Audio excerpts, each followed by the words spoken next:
Programme. Corkmen both. John Allen, who's in charge of the reigning All-Ireland champions, and Justin McCarthy, I saw him there a moment ago, a man who would love to see Waterford reach the dizzy heights of McCarthy Cup success. This is what they've had to say about today's match. What are you anticipating from Waterford? Well, like looking at Waterford's half-forward line, I'm not sure who they're actually going to start with. I know the team they've picked, but we've Dan Shannon, who's very much in form. We've Seamus Prendergast, who's a very big player. Now, whether Owen Kelly ends up there or not, I'm not sure, but looking at that half-forward line the last day, that is a very formidable half-forward line. You know, as good as our half-backs are, they will need to be very good physically and skill-wise to cope with them. So that's going to be a key area. You know, the half-back line, half-forward line, three players and those three is going to be a key area, and I would say the game will probably depend on how we cope with their half-forward line. I know you were quoted earlier in the season that the only team that could beat Cork would be yourselves. With just a short time to go to the throne, do you still think that? Marty, it's first clear I meant to bring up that again. I thought it had gone away. I was sorry I said the bloody thing, but anyway I said it. I've no doubt if we play well, you know, or we've won the All-Ireland in the past 2 years. Like, we've a good team, but we need to play well today. And if we do play well enough, I've no doubt we're good enough to win. Justin, an All-Ireland hurling semi-final for Waterford, it's a vital game. How do you feel? Well, we've prepared quite well for it. We've one or two injuries, all right. But having said that, if we kind of play any way forward at all, I suppose we're in with a chance. But it's all in the next 70 minutes, really, at the end of the day. Dave Bennett, Paul Flynn, they're huge losses to you, really. Big losses, yeah. 2 free takers as well, and of course experienced players. But we'll have to get on with it, and the lads that are there, I feel that they'll do the business and they'll produce the goods all right. There's a lot of speculation, because when Justin McCarthy picks his team, there's usually a whole pile of changes just before the throw-in or in the first 5 minutes. Will there be changes? Well, there might be a few changes here and there, but there won't be too many. That is true. The fact that you've beaten them before, Justin, it must be psychologically an advantage to you. You're not in fear of Cork. Well, I think we're not in fear of anybody, but every game is different. And, you know, the last few games have brought us on, but we realised that we're playing the All-Ireland champions too of the last 2 years, so we have to up our performance, I feel, from the last day to be in with a real chance. But we're aiming for that. They will have to do that, although they did play very well the last day. Sir Farrell, this is the big one. We're getting closer to it. How do you feel about it? Yeah, well, like Justin was saying, they'll have to do well. And they know to win any semi-final, they're going to have to play well. But they have the players to do it, and they wouldn't have any fear of Cork. They're the one team lately that have really put Cork to the pin or collar, have beaten them. OK, they haven't gone on to do the big one. Now, Cork are tried and tested. And like as their manager, John Allen, said there, he firmly believes that if they play to their potential, they will win the game. But I'll tell you one thing, if both teams can play to their potential, we're going to have the game of the century maybe here, because these are two very open games. You know, they don't stop. Cork, to be fair, let you hold, they play their own game plan. Waterford, I think, if they go to stop people, that's not their game. Their game is to let it flow fast and forward. And like, they have the players, like, you know, the big stands and these, but it's very hard. Like, you know, John Allen has a pinpoint there, but he's expecting, if they can stop the Waterford half-forward line. Now you see the Cork half-back line, even though Sean Oak has been playing as brilliant, you know, has been brilliant this year, but like the Garner, like, you know, Corden helping, they are very, very experienced, and the two boys in front are very experienced midfielders. Like, that is the engine, and if that engine gets going, it's going to be very hard to beat Cork. Michael Duignan, a little bit earlier on, went for Waterford in this one, and he said he was doing so partly on the basis that Cork were going through the motions. Now, I think what he meant by that was they were playing well within themselves, but he had a question mark whether they can reach that championship hunger again. Yeah, and if you look at all the newspapers this morning, opinion is very much divided as to who's going to win this game. Oh, there's no doubt. Yeah. Rarely do you see it. You could nearly cut it down as half and half with all the different people, you know, saying that one Waterford, well, coming into the ground, people would be asking me who do I expect to win today. Yeah. I'm telling half of them Cork. The other yeah, that's true. Yeah, it's a bit like Gerald, like on the south side. It's based. No, I will give you a definite answer later. Come on. It's based on the perception that Cork have gone off the boil, right? You know, yeah. what evidence have we they gone off the boil? Against Clare, that the game won at half time, and in the second half they played this containment game, you know, this possession, containment, defensive game when they go about 6 points ahead. They did that in the Munster final, they did that against Limerick. Yeah. Now, they nearly got caught against Limerick, and this is the kernel of the whole doubt creeping into the Cork team. Yes. But they were just playing the very same game as they played against Clare and they played against Tipperary, except that 6 points up, a massive shower comes, Niall Moran gets a few points. Next thing, Limerick are back in the game. They're within a point of them. Limerick have the game there for the winning, but they didn't win it. Yeah. The same as Clare didn't win it last year against them here last year. So Cork have that composure, they have that confidence, and I think that their best display will come today. You know, I think that it's only now that they are really coming to the bile. I know Waterford have the wind in their sails, but as well as that, Cork are only coming to the bile now that they're in Croke Park as well. Okay, we've heard from the managers, but next here on the programme we're going to get the views of two men who'll be down there on the field in the thick of the action, a star player from either side with their own insights on All-Ireland semi-final day. Here's Joe Dean of Cork and Ken McGrath of Waterford. This isn't going to be there for a third year, but I think obviously that there's a great chance ahead for us, to go on and try to win another All-Ireland, to make it 3 in the trot. So there's a great incentive there for everyone involved. We're playing against a team going for 3 in a row. But it's a massive game for us, and if we produce any way we can and get to a final, who knows what will happen then. But there's I think there's not much pressure on us. We're all used to it at this stage. We're enjoying it, and it's another game at the end of the day. Waterford have had great games with Cork over the last couple of years. No matter when we've gone out and played them, they've been great hurling games. There's been absolutely nothing between the teams. I think in the 2004 Munster final, they were just unbelievable that day, and I suppose they're the last team to beat us in the championship. So they'll be going to the game with a huge amount of confidence, a sense of maturity about the team now, that they have had a fairly settled team over the last 2 and 3 years. Their big name players like Dan Shanahan, Ken McGrath are continuing to deliver. John Milan. They've been on the Waterford team now with a good few years, and everyone is well settled with their team. I suppose similar to ourselves. Fellas are confident. We're happy the way things are going. Fellas are given the balls in the right positions and playing as a team, and we can't complain so far. So hopefully we produce it on Sunday, and who knows what will happen. People looking on from the outside would say, look, Limerick came to within a point, Tipperary came to within 3 points. I suppose the first day we played very well against Clare and won comfortably enough, and people were saying at that stage, there's no one going to beat this Cork team. But as the year is progressing, teams are probably getting closer to us. We feel we came at the right time of the year. We won 4 games in a row so far now, and we're going for our 5th, and we can't complain so far, so we can't wait for Sunday. I think it's probably in both kind of half-forward lanes, no matter who can get on top. I think Tony Brown and Ken McGrath are hurling out of their skin at the moment, as are our guys in the half-back lane. So I think whoever can break down the half-forward, half-back line, whoever wins that will be in a good position. I think everyone knows that the midfield and half-back line is their main anchor, really, and they're winning games, really, the 5 of them. So you have to disrupt them, and hopefully your own half-forwards and your midfielders will produce big games, and if they do, you have a chance against Cork. You would see it's very much a 50-50 game. It has the makings of an absolutely cracking game, one of the best games of the last kind of 10 years, because there are so many ingredients in it. So it's really there isn't going to be a pocket of ball between the teams, and it should be a great game of hurling, like the last couple of encounters we've had with Waterford. Match commentator on the big game today is Ger Canning, and right now he is standing by to take us through the team selections for this afternoon's match. Thanks very much indeed, Michael. We're going to start with the champions from last year. And not for the first time in recent years, Cork resist the temptation to make any change from the side that started against Limerick 2 weeks ago. So today, it's a 25th championship start for Jerry O'Connor in midfield and a 21st for Ronan Curran and Tom Kenny. Neil Ronan gets a second start of the season, while the full forward line is led by the vastly experienced Brian Corcoran. Waterford are once again without their captain Paul Flynn and another injured star Dave Bennett. Also missing from the team that started against Tipperary is Ballygunner's Shane O'Sullivan. This means a new midfield pairing, at least on the team sheet, of Owen Kelly and Brian Phelan. However, the Daysha have also the option, of course, of moving out the number 14, Michael Welch, in what is likely to be a highly fluid operation up front. Stand by for changes.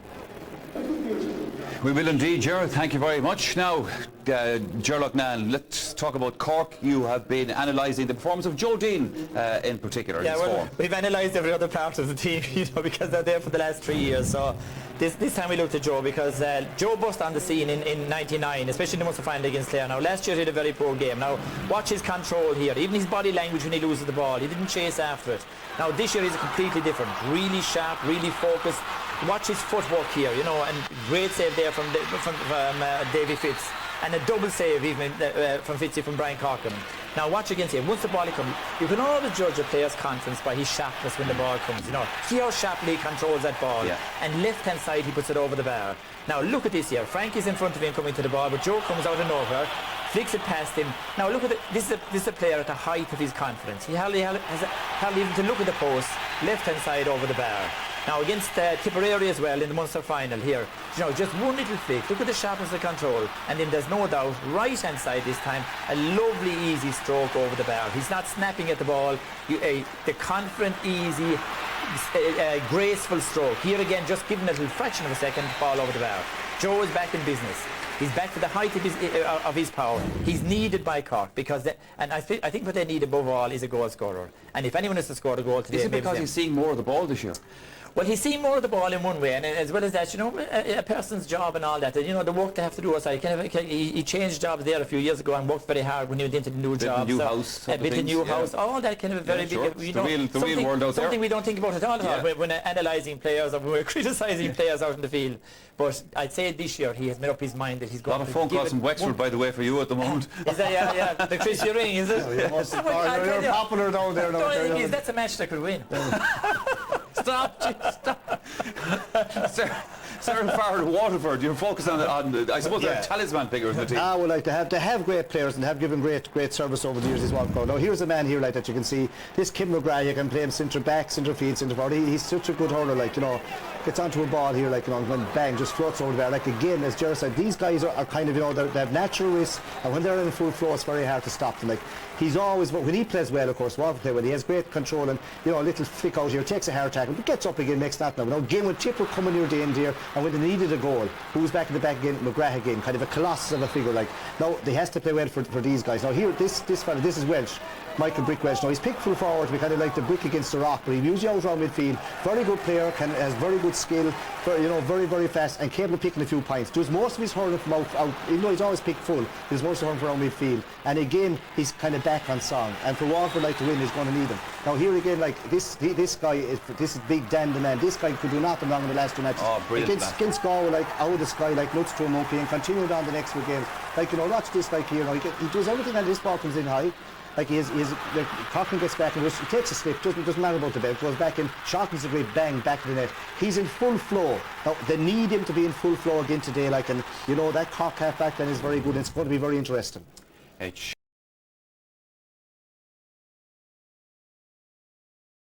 Waterford. We've mentioned him yet, Owen Kelly. Owen Kelly is the free taker today for him. A huge responsibility on Owen Kelly today.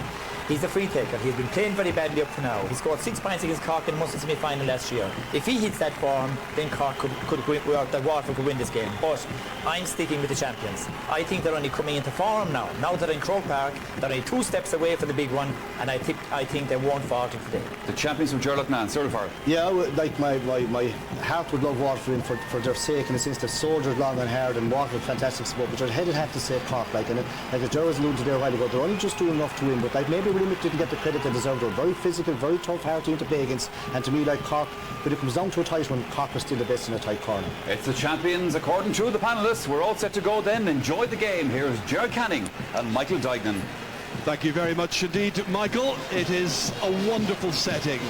I think for 2 weeks now, since those quarter-finals, people have waited and longed for this day to come.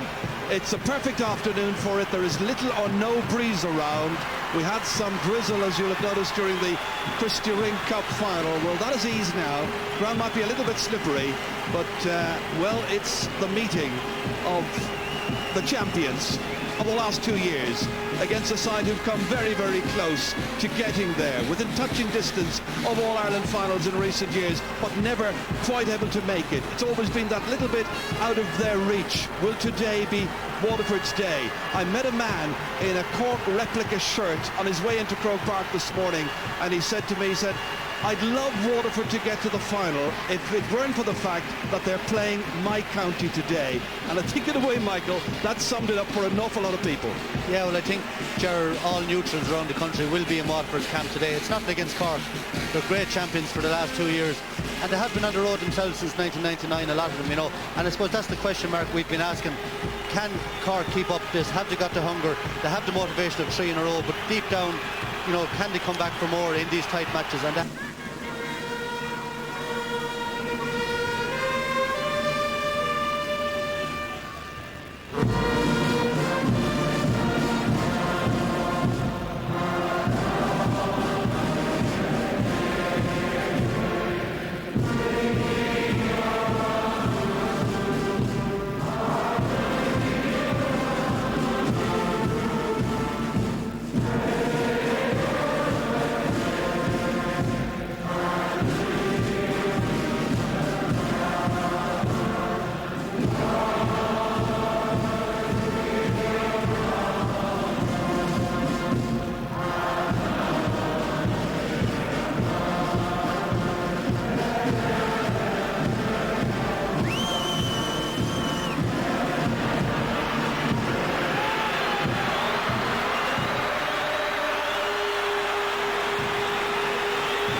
ready for action. The music supplied by the St. Michael's band from Enniskillen. It's Brian Gavin from Offaly who's in charge. Cork seeking to get into the All-Ireland final for the 4th year in a row. Where Waterford are concerned, they're looking to get there for the first time in 43 years. Waterford won the toss, playing from left to right in the first half, as they did in the quarter-final when they played against Tipperary here 2 weeks ago. Early stalemate there in the Cork half-back line, and back to help out Jerry O'Connor inevitably. Clashing there immediately with Owen Kelly. Waterford there in numbers on their own half-back line. Tony Brown here. Wonderful warrior that he is, hooked by Jerry O'Connor.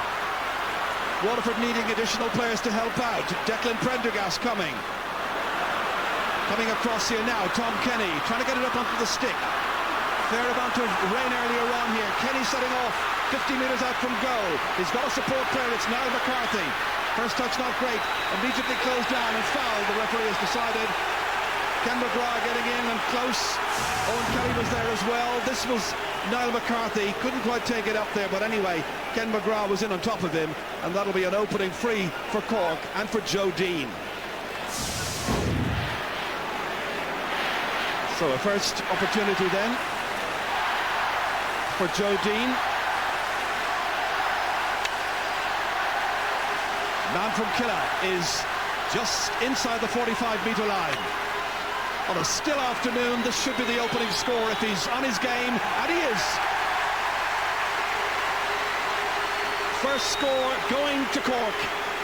Just over a minute gone. Happy fans. And the fans from Cork, of course, feel somewhat aggrieved, and well they might, having had to come to Croke Park here 2 days running, which was pretty poor planning, I have to say.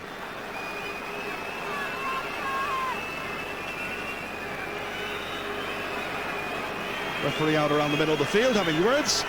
Clinton Hennessy with the puck out. Huge one down. Intended for Seamus Prendergast. Runs loose there. Jack Kennedy trying to prod it on.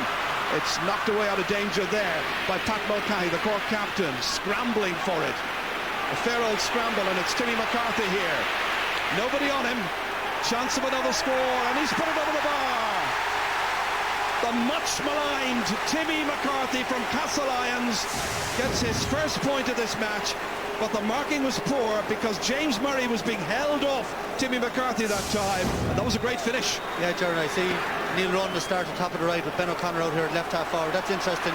Bit more experience maybe on Tony Brown, putting Ben O'Connor out there. And a great score by Timmy McCarthy. Was much maligned, you know, but that'll settle him down, and he's a big, strong athlete. He's going to trouble James Murray there today. Cork right now trying to win the ball back in the centre of the park. Jerry O'Connor. Lots of the players having trouble getting the ball up in their sticks. John Milan, the one who succeeds, leaves it short. Donald O'Cusack having a good look around, then opting to go long. None of your short passing stuff this time. Way down, brilliantly caught by Ken McGrath. Up into a top of the right situation there. Michael Brick Walsh has started at full forward. That ball's gone wide. Puck out to Cork. I wonder how long Michael Walsh will actually stay there. Ken McGrath already very much a central figure in today's drama at Croke Park. That was a great catch, getting there ahead of Brian Corcoran. Donald O'Cusack with the puck out, trying to place it, succeeds.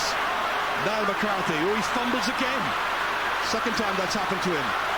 O'Halpine was in quickly. Now McCarthy recovering. Chase there. Comes back here to Ronan Curran. Away there by Brian Murphy with some difficulty. Niall McCarthy again. Lots of pressure on the man on the ball every time.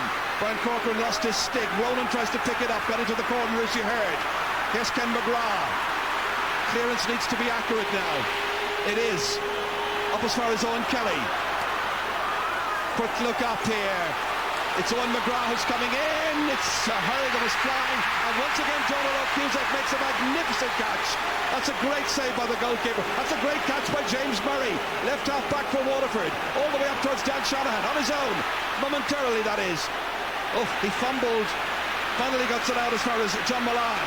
Under pressure there from Brian Murphy. Loads and loads of pressure being exerted.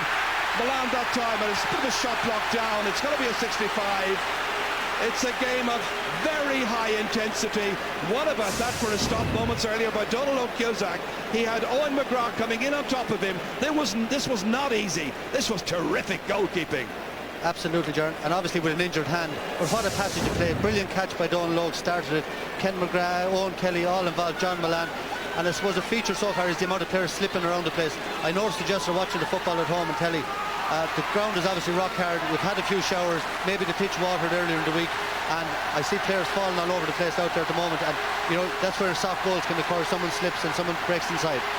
Ken McGrath dropping it in short, and it's again stopped on the line. That was so dangerous. Donald O'Cusack again making a wonderful stop, because he must have seen that very, very late indeed. That went all the way through. I think people were anticipating Ken McGrath would just lob it over the bar from the 65, but it dropped in there, and the goalkeeper got a very late view of this one. It was flying past the stick there, I think, of Pat Mulcahy. Yeah, I think it came off maybe Pat Mulcahy's hurl there. A brilliant save by Donald Logue.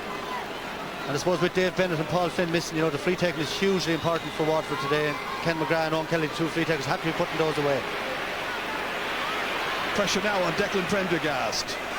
That's going to be a line ball to Cork. They've got the opening 2 scores. 6 minutes gone. Coming up to take this one will be Tom Kenny. Man from Granada who's really established himself in the centre of the field alongside Jerry O'Connor. Dickie Murphy taking the stick away. Clinton Hennessy is ready inside. It's stopped again by Ken McGrath. Covering off his full-back line really, really well, on as far as Brian Phelan. Huge one down towards Owen McGrath this time. It sails in there towards Michael Brick-Walsh, taking on Diarmuid O'Sullivan, and the referee sees some tugging back on the part of Diarmuid O'Sullivan. The Rock stopping the Brick this time, and no doubt about it, free in. Should be Waterford's first point. Referee Brian Gavin from Offaly having words with the Brick. With the Rock.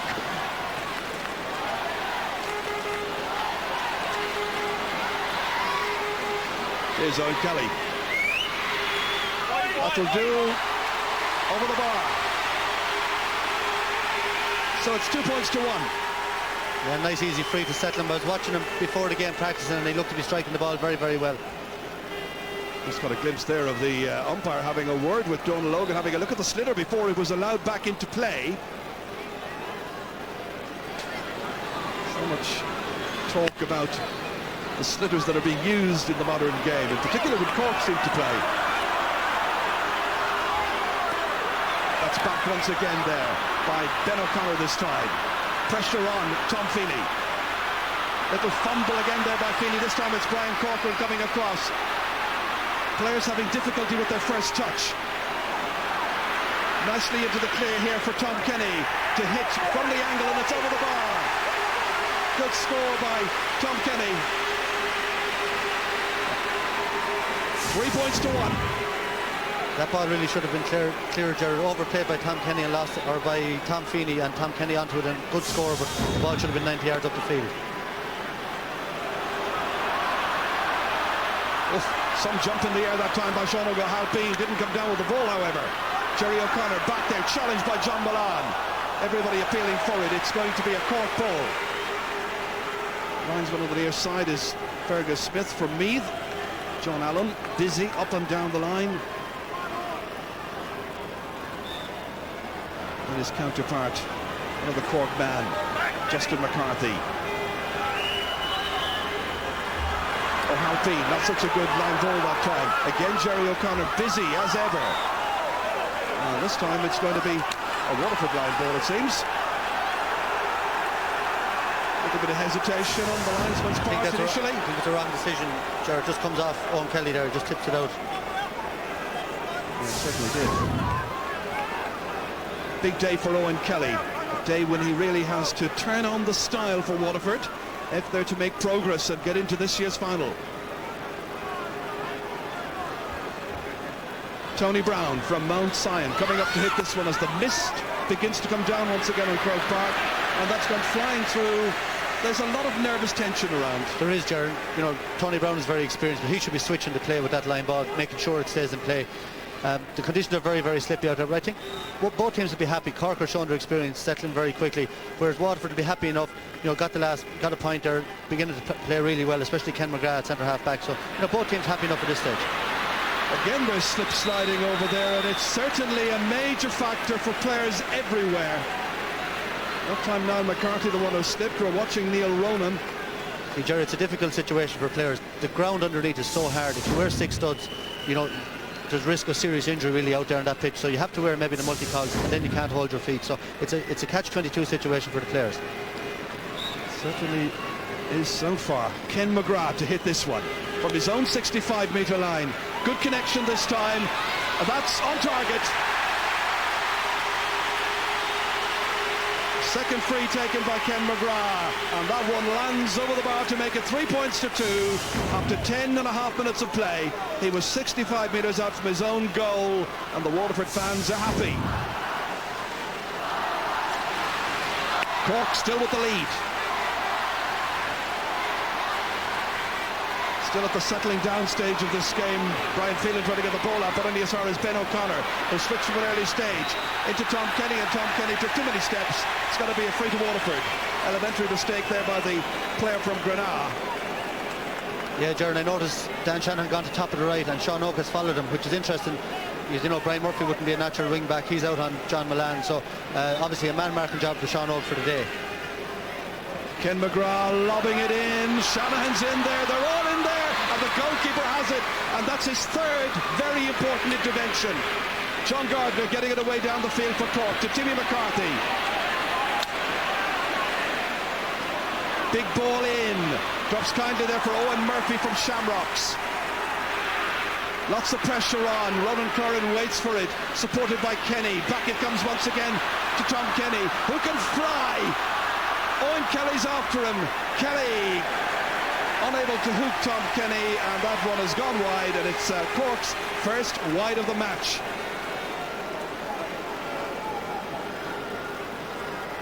Yeah, it's the one area where, sorry, here's the ball in again to Donal Logue.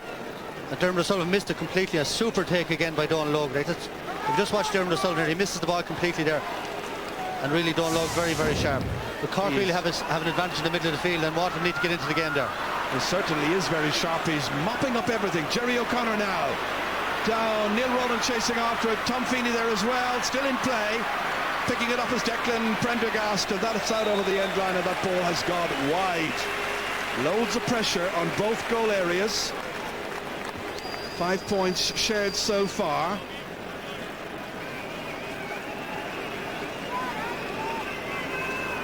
John Allen in pensive mood. Stakes so high this afternoon. Clinton Hennessy dropping it over there to left half forward. Dan Shanahan being pursued everywhere he goes by Sean O'Halpine. This ball is short. It's to Owen Kelly. Low inside. Again, Ronan Curran having difficulty holding his feet, but managing to do so. Down towards Neil Ronan. Once again, it's won there by Declan Prendergast. Under ferocious pressure, out over the sideline, and Dickie Murphy, the linesman over there, signals that it's gone off the Waterford player. It's a Cork line ball. Yeah, I think that's a facet of the Cork play that largely goes unnoticed. We've talked about it before, but the forward line put fierce pressure on any backline that they're playing against them. It really, even if a clearance does go in, it's a half-hit clearance, and it really helps their backs. And their half-forward line in particular are so good at doing that. Meanwhile, it's down to the full forward, to the inimitable Brian Corcoran, making an angle for himself, as he usually does so well, and does so here. Great point by Brian Corcoran. It's almost his trademark at this stage. Picks it up towards the end line, makes his way out towards the 20-metre line, and a more favourable angle, hitting it off his left. Great stroke. 4 points to 2 in favour of the champions. Yeah, he's much more comfortable off his backhand, as we call it, and it's not his good side. He's obviously naturally right-handed, but a lot of forwards are like that. It just have a shorter swing at the ball and more accurate from his left side. Well, that's Tom Feeney who's down there in some trouble. And straight away the doctors and the physios are in. The doctor, Tom Higgins, Justin McCarthy there with his selectors. You can see Nicky Cashin on the left-hand side, Shamie Hannon there as well. Couldn't afford to lose their fullback at this stage because it's been a problem area for Waterford over the years. Thomas played cornerback, as we know. He's played in different positions. Fitzpatrick and Siobhan Fitzpatrick, the physios, have worked the oracle this time. Puck out to Waterford. Clinton Hennessy, who made his championship debut against Cork last year. That was in the quarterfinals. This is towards Shanahan. Runs on beyond him. Prendergast laying it off here for Owen Kelly to come on to. Letting fly. Doesn't look happy in himself just yet. Trying to find his rhythm. It's still Waterford who have Kelly and Phelan as their midfield pairing. There was speculation that Michael Welch might go out there early on. There's also lots of speculation, by the way, that Paul Flynn could come in pretty soon in the game if Waterford are in trouble. Here's Niall McCarthy. Again, he stumbled. The footwork there not helping him. The greasy surface. He turned around, took too many steps with it. Free to Waterford. Yeah, but Jared's worrying how easily he was picked out by Don Lowe. The Cork midfielders are staying very, very deep, and they're leaving loads of room in front of the half-forward line. And Don Lowe picked him out easily, and he did just turn a couple of times, but, you know, again, slipped on the ball. It's like they're walking on ice.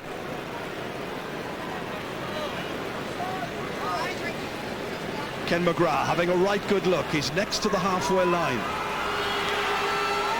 Well within his range, but he's put it left. A missed opportunity, and that's 4 wides now for Waterford.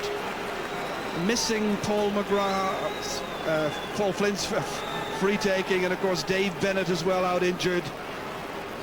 That could be a very important factor. It is. A day like today, frees are going to be hugely important, especially early on, to keep you in the game, because there's very little open play at the moment.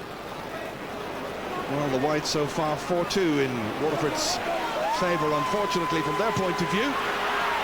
4-2 for Cork, where it matters most, however, with the points. O'Halpine trying to get the ball out. Just did enough on that. Out as far as John Gardner. Away out to top of the right here, beyond Timmy McCarthy this time. Asking a lot of Brian Corcoran. Tom Feeney out there first. Feeney, he used to play at club hurling with SARS in Cork. Now back once again with Ballyduff Upper. Lots and lots of pressure being exerted by the Cork half forward line. Again, Tom Feeney called upon. Decent clearance this time, up towards right half forward. John Milan there, winning his duel this time. Getting away, there's a couple of Cork players after him. One of them is Ben O'Connor, has gone up with him. Sean O'Halpine there as well, trying to roll it up into his stick. Then it's Jerry O'Connor, and they, between them, knock it out over the line, and it's going to be a Waterford sideline ball. Jerry O'Connor not too pleased with the linesman, you can see. This was wonderful by John Milan, but Ben was coming in, and then the reinforcements arrived. Ended up being a sideline ball. Owen Kelly looking for a repeat of the wonderful performance that he gave against Cork. You remember it in the Munster semi-final. They do 6 points from play. The Cork midfield really have been on top since the start, particularly Tom Kenny over the Brian Phelan, natural wing back. Kelly not the best of connections in as far as Michael Welch. Again, down to ground it goes. Fouled by Jerry O'Connor. Referee shows the notebook to Cork's number 9. Free to Waterford. Not the classic so far that everybody had hoped for. Yeah, the conditions are having a big bearing. I told Jeremy, we talked about players are finding it very, very hard, and it's a kind of a mist. It's not really raining fully, but it's leaving a very slippy surface on top. So a chance once again here for Waterford to get within a point of Cork. The 2 points so far coming from frees, and Owen Kelly now looking for his second point of free of the day, and that one is inside the right-hand post, over the bar safely, and it's 4 points to 3. Real cat-and-mouse situation in the opening 19 minutes. You see here, Tom Kenny is only on the 50-yard line and Jerry O'Connor on the 70-yard line. They're leaving acres of space up the field. I feel Waterford should drop back and let their corner forwards and wing forwards pick up those loose men and move their midfield right back into their half-back line. Cork showing know-how. Waterford trying to counter. Back there with Brian Phelan from the De La Salle club. Huge run up towards Dan Shanahan. Spills away from him there as Sean O'Halpine comes out, challenged by Milan, gets it out into the centre of the park. Jerry O'Connor once again trying to kick it forward here. Ben O'Connor's there as well, but so too Tony Brown, former hurler of the year. That's James Murray, left half back, huge run forward. John Gardner coming across, first touch, not great, he slips there. So many other players are doing. Here's Jack Kennedy. Tricky playing conditions for the players. That's a bad ball, straight to Sean O'Halpine. Cork may benefit from that. All the way down towards Joe Dean, got to stick to it. On towards Brian Corcoran, trying to make a better angle for himself. Succeeds, great shot. 2 shots for Brian Corcoran, 2 points for the man from Erin's Zone, and it's 5 points to 3. Wonderful individual score. Cork playing themselves out of difficulty, but it was a bad misplaced pass by Waterford that set up Sean O'Halpine to set up Brian Corcoran. The end result you saw.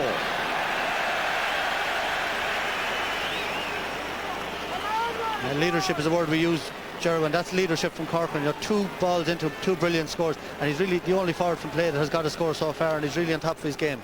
Let's go down to the sideline to Marty Morrissey. Thank you very much, Gerald. A lot of tension obviously on the pitch, a lot of tension along the sideline as well. First time I saw 2 Corkmen jostle for a ball.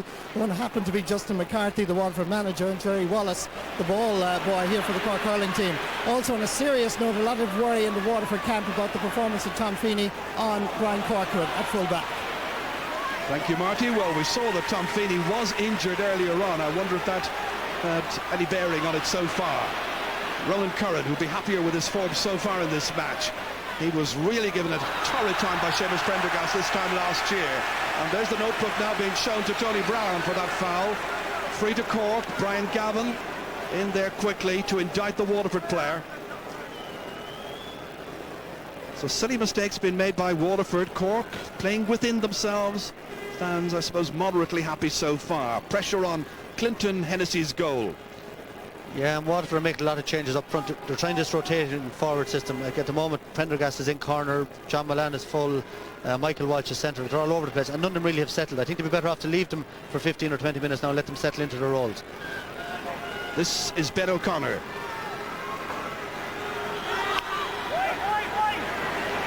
High shot which has gone to the right and it's gone wide.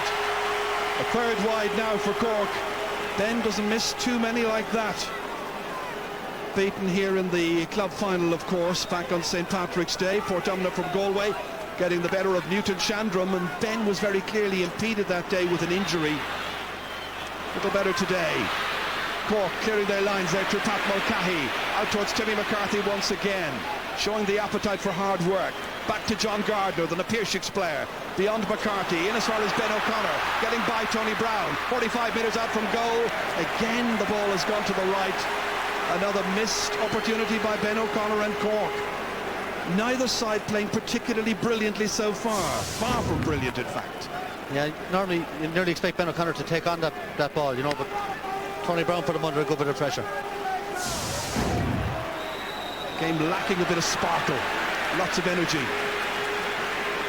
Well, the scoring chances, as you can see, they have been cancelling one another out where that's concerned, creating 9 chances per team. And an opportunity now for Owen Kelly just to dry the handle of the hurley, to give himself every opportunity. This is about 48 metres out from the Cork goal. This to put 1 between them. And all of Waterford's scores have come from frees. Owen Kelly now with 3 to complement the long-range one by Ken McGrath earlier on, and it's 5 points to 4. Yeah, and I think Waterford will be the happier team, Jared. They haven't really started to hurl, and they're only a point in it. You know, Cork have created some good chances, but Waterford doing very little right at this stage, but only a point behind. And there was a lot of early pressure on Donald O'Cusack's goal, which he did really well to repel. This comes out as far as Niall McCarthy, standing his ground here. An enterprising ball in, the keeper comes, he commits himself, he does really well. Good secure goalkeeping by the man from Ardmore. Huge run up towards Seamus Prendergast, who hasn't really got into the game so far. Back here, helping out for Cork, Ronan Curran. Nice ball, perfect delivery to Niall McCarthy. Going really, really long, but the forwards inside having no chance whatsoever of making anything of that. Well, Clinton Hennessy has been busy. Both goalkeepers have been busy, and both have been very, very sharp.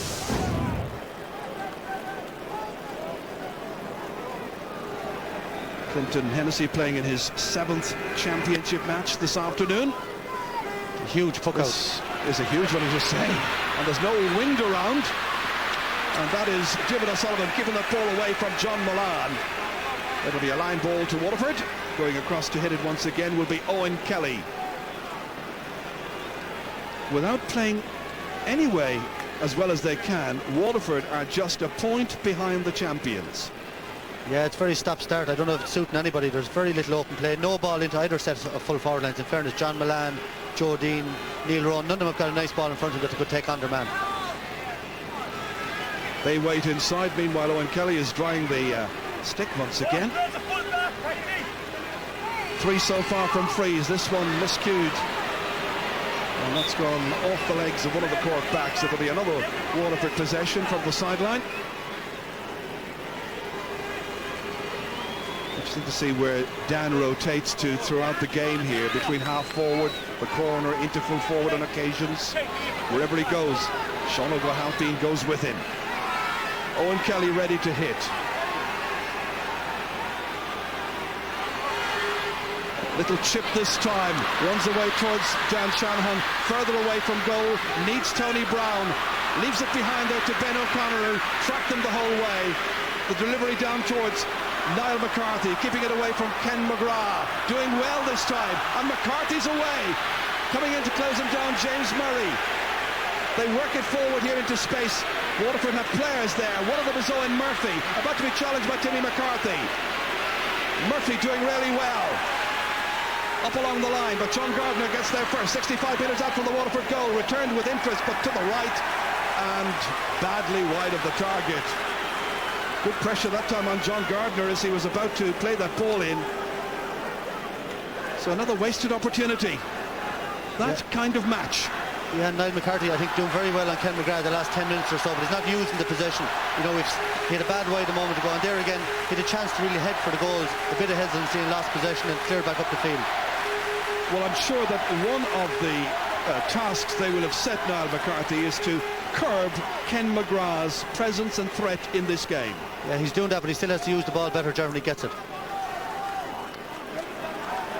Ronan Curran under pressure there from Michael Walsh, who's moved down onto the 40 in the last couple of minutes. Crisply away there by Brian Murphy. Down to Ben O'Connor, ready to take off. His twin brother Jerry's to his left. Too far ahead, mopped up by Ken McGrath. Out there as far as James Murray. Huge one down. Dan Shanahan anticipating, trying to get inside O'Halpine, but it runs on, and there was no way in the world that he was going to be able to contain that. And he looks back at the pucker and says, well, why did you put that ball in with such pace for? Not the best of passes towards Dan Shanahan. The idea might have been right. Just caught a glimpse there of his tattoo, Jared. I don't know if you know what that reads or not on the inside of Dan Shanahan's arm. If you don't know me, don't judge me. Oh, nice. An interesting one. I just saw it in the paper yesterday.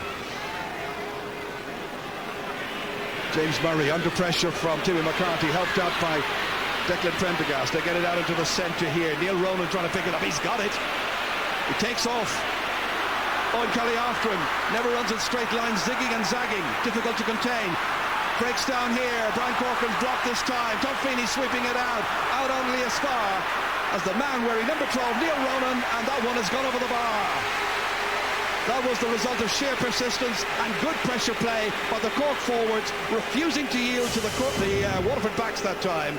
When it came out here to the Ballyhay player, it was a relatively easy tap over to make it 6-4. But all of the pressure was on Tom Feeney and the rest of the Waterford backs.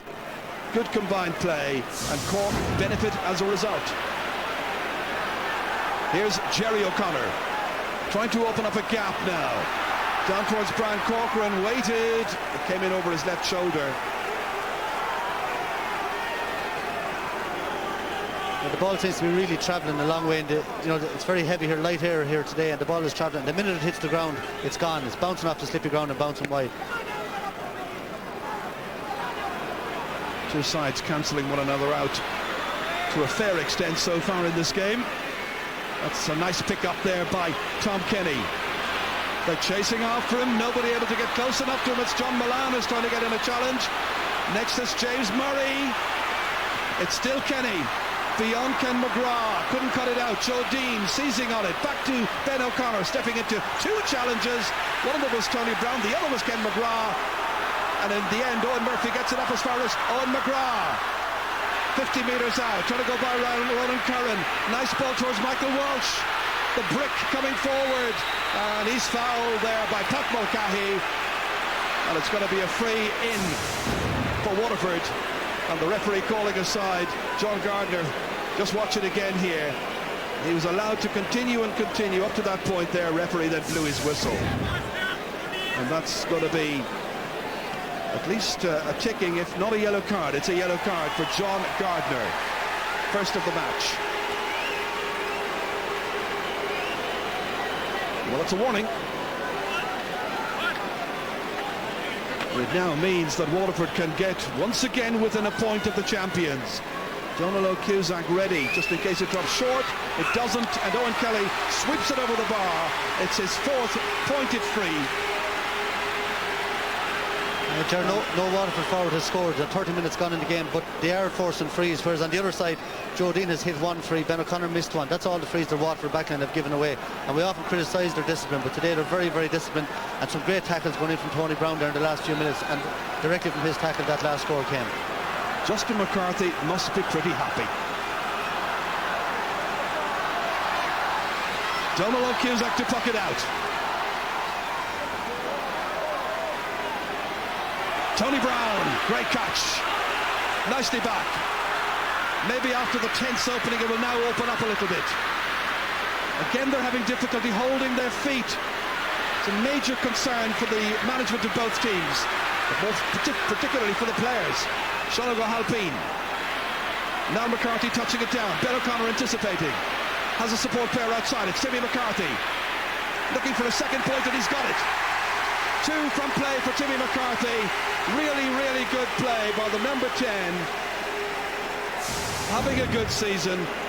It was swept right across the line here. There was the extra player there before James Murray could get in a challenge. It's 7 points to 5. Pressure once again. Again, the Waterford forward line not gaining primary possession.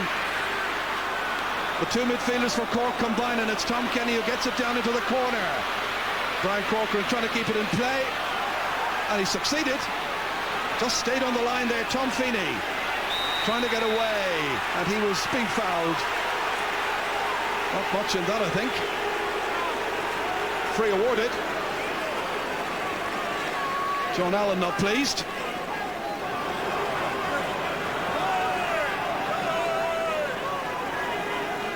Cork are combining a lot better. They're using the ball. You just feel that if they get 3 or 4 points up, they're on a bit of a roll here. Maybe not putting away all their chances, but really they're getting on top of the half back line and using possession much better than Waterford at this stage. Ken McGrath. David O'Sullivan reaches for it, couldn't hold it. It's a line ball. The line ball will be to Waterford. Or is it? It's the other way around. Must have been a Waterford player who got it last. O'Halpine goes very short. Dangerously so. Dan Shanahan. And Dan Shanahan has put it over the bar. A mistake by Sean O'Halpine. A gift for Waterford for Dan Shanahan. He's the first player from Waterford to score from play. And the first forward, of course, to score as well for the Dacia. 7 points to 6. That was a right howler.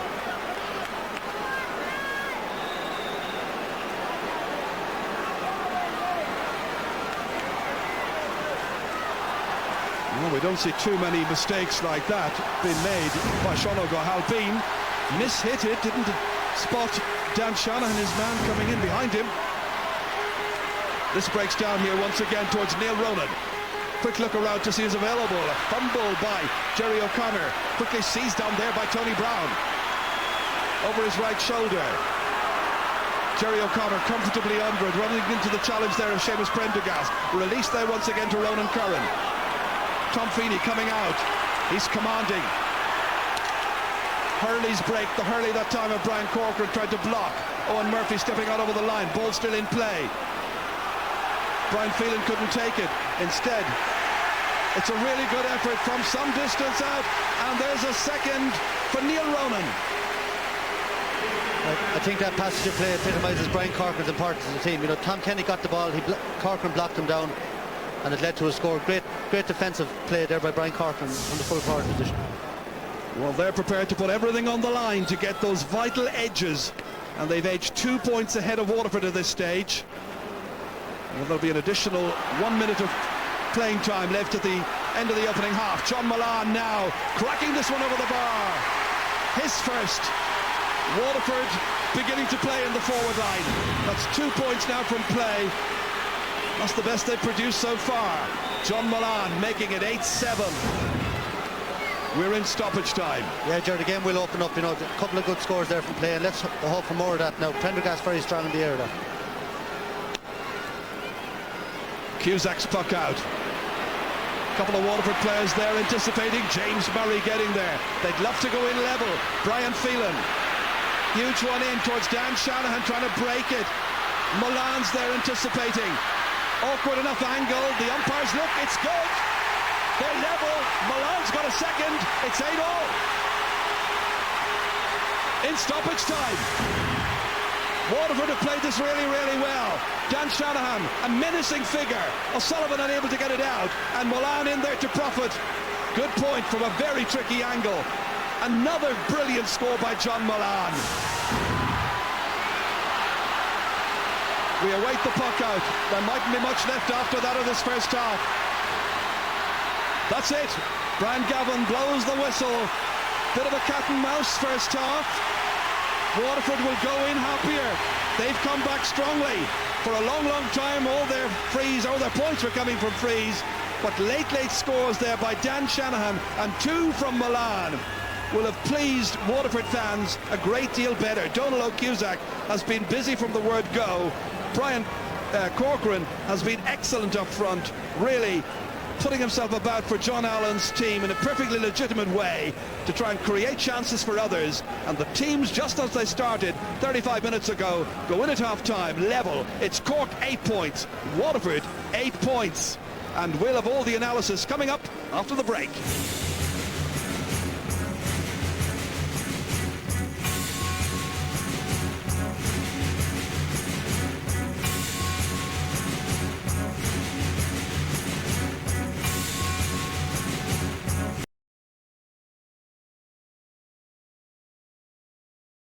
Game live, we're into the half-time break in this All-Ireland hurling semi-final between Cork and Waterford, and at the moment it's even 8 points apiece. Galway beat Cork in the minor earlier on. Antrim have won the Christie Ring Cup, but Gerlach Nan and Cyril Farrell, we were speculating before this match who might win it. 35 minutes later, are we any wiser?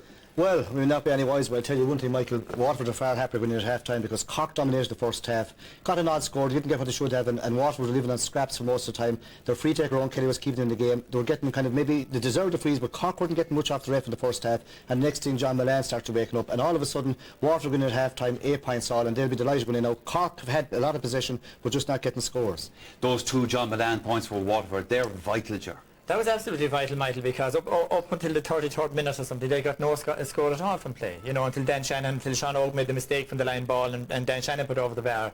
Now, John Milan plays much better at full forward. He's much more space, harder to time down. He's got 2 great points right at the end. So that gives him a huge impetus going in at half-time.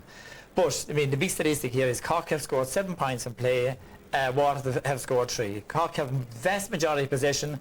Now, yet they're no closer to the final. They have abandoned the short game today, and they're going for the long game, but they're taking very bad options. They have shot terrible wides, hitting the ball away too long, and as we've noticed in the slippery pitch, if the ball hits anywhere near the 21-yard line, it's gone wide. The pitch, Michael, you know, we might have a fantastic stadium. I know it's wet out there, but it doesn't matter whether we're 6 studs, 26 studs. They're going to have to look at this. It's pure skating rink. Yeah, there doesn't seem to be a stud. I mean, I know the players come up here during the week and they look at decide what stud, and it doesn't seem to make too much difference. No, and the management can say what they like, and they can go where they like, and they say doing this and that and other, but the point is, whatever they're doing, it's not working. They're going to have to go back and look at it. Because, like, today is a fantastic day for hurling. You have a great crowd, 2 committed teams, and churches. It's kind of a lottery. But even forgetting about that, though, you know, when you think of, we were saying before the game, Ken McGrath, Owen Kelly, Dan Shannon, they're the men today. Yeah. They're not performing at all. But still, They're level at half-time. Yeah, well, I mean, that's the great thing. That's the really encouraging thing for Waterford. It is, because for so long in the first half, we put a little clip together just of one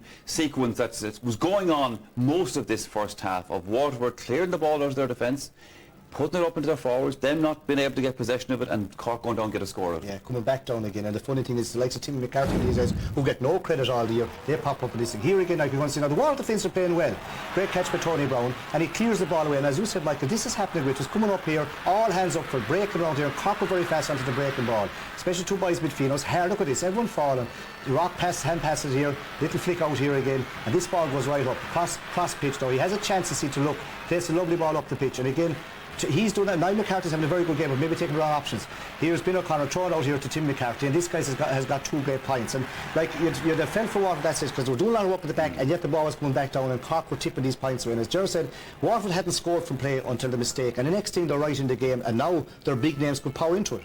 Yeah, it looks slicker, and also when you have 1 or 2 players. Now, we've seen very little Joe Dean, who we talked about before the match. Very, but there's no ball going in there. There isn't, no. You know, Michael Dyson was making a very valid point there. That both full forward lines have been stabbed with the ball. Yeah. And the ball that's going in is too long, hits the 21-yard line and bounces off out wide. Yeah. So they should be hitting in the ball much lower and much faster, you know, but hit high ball right in front of that full forward lines. That's the ball to hit in. Joe Dean is getting none of that ball. Now, the hero, of course, for Cork is Brian Corcoran, who has got fantastic points. Yeah. He is showing real, true leadership.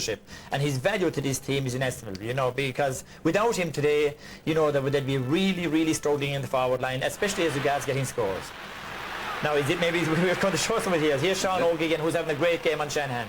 Ball breaks in behind, he comes out, he's ahead of Tom Feeney here. Now, Tommy's having a good game as well. Isn't that Thomas Bain? No, Tommy's not going to get, but every strike he gets, one with his right, one with his left, he's put him over the bar. Now that's a great score from out near the sideline, and he did the same thing earlier on with his left hand side from the other side and put it over the bar. Those are inspirational scores, and they're holding Cork in the game. But I'll just tell you one statistic before we go. Yep.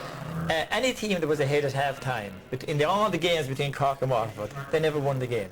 Today is the only day they're level at half time. What's the chances of a draw? Well, we take more of this, we wouldn't have any problems with that. Well, the second half of Cork versus Waterford for a place in the All-Ireland final right after these.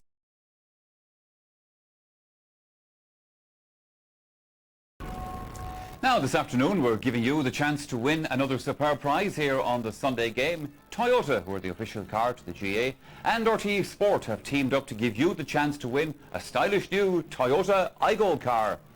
Well, this agile and innovative Toyota iGo can be yours by answering the following question. Who were the last team to successfully defend the All-Ireland Senior Hurling title?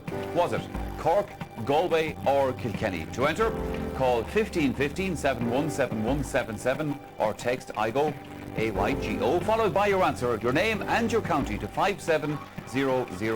Now, the number to call from Northern Ireland is 0906 605 0035. Also, there are further details and terms and conditions on Airtel page 1955, and the lines remain open until 5 o'clock on the 3rd of September 2006. The winner will be announced at the end of our coverage of the 2006 Guinness Senior Hurling Championship Final on September the 3rd. And by the way, there will also be a second card to be given away for the football final, so not to be left out of the equation. 8 points apiece then. One thing that we want to have a look at, Cyril and Ger, from the first half was just on an individual basis. James McGarry, the Kilkenny goalkeeper, has never won an All-Star. He needs to do something very special in the next 2 games, if they have 2 games, because Donald Cusack's some of his David Fitz is going well as well. Yeah, well, Cusack catches unreal, because like this is a high ball coming in here now. This is hurls everything fine. You're going to see this coming in. Like he never took his eye off it, because if he did, it was in the back of the net. Comes in high, all underneath it. 2 Waterford forwards are inside now. He keeps his eye on it, never flinches. Waterford forwards hurl go back into the back of the net, but like he just catches that ball. If he took his half a glance off, he was in limbo land. But the backs are gone the wrong side of the forwards. Just kept his eye on the whole time and proved himself very, very good. Like he isn't top of his game. He did that once or twice. The same here again. Now this took a deflection, and like you know, you're off a hurl here, just skips. You know, it could have been in the back of the net, but again lays it off to the defender. Like just doesn't belch it up the field. Watch this. It comes off a hurl here, like so. He has to be very lively. Just get a little touch and he's right underneath him again. Yeah, I see. So we always see it with goalies with blocking bullets to have shots, but this is on a different level altogether. You know, the bravery it takes, you know, the concentration it takes, the nerve it takes. Put up your hand for the ball like that, and then he always clears it out safely. Out to one of his own players. Did the very same. Yes, he did. As well. Like he wasn't under the same pressure though. No, but he's probably the best goalie for Waterford had for that for years. Like he wasn't under the same pressure, but yet he had to do it, and he did it. And there's more confidence in it. The full back line of Waterford seemed to have more confidence in Hennessy than in the other goalies, and it's beginning to show. Look, 8 points apiece at half-time. We've talked it up and down and back and forward. Yeah. What's going to happen in the second half? I'd like to know. Right, there's no problem with the Waterford defence. The Waterford defence are playing really well, clearing great ball down the field. I think they have a problem in midfield. Brian Phelan isn't fitting in there because he's usually used to playing the defence. Now, if they bring Michael Brick-Welsh out to midfield, which they did against Tipperary, they're really well.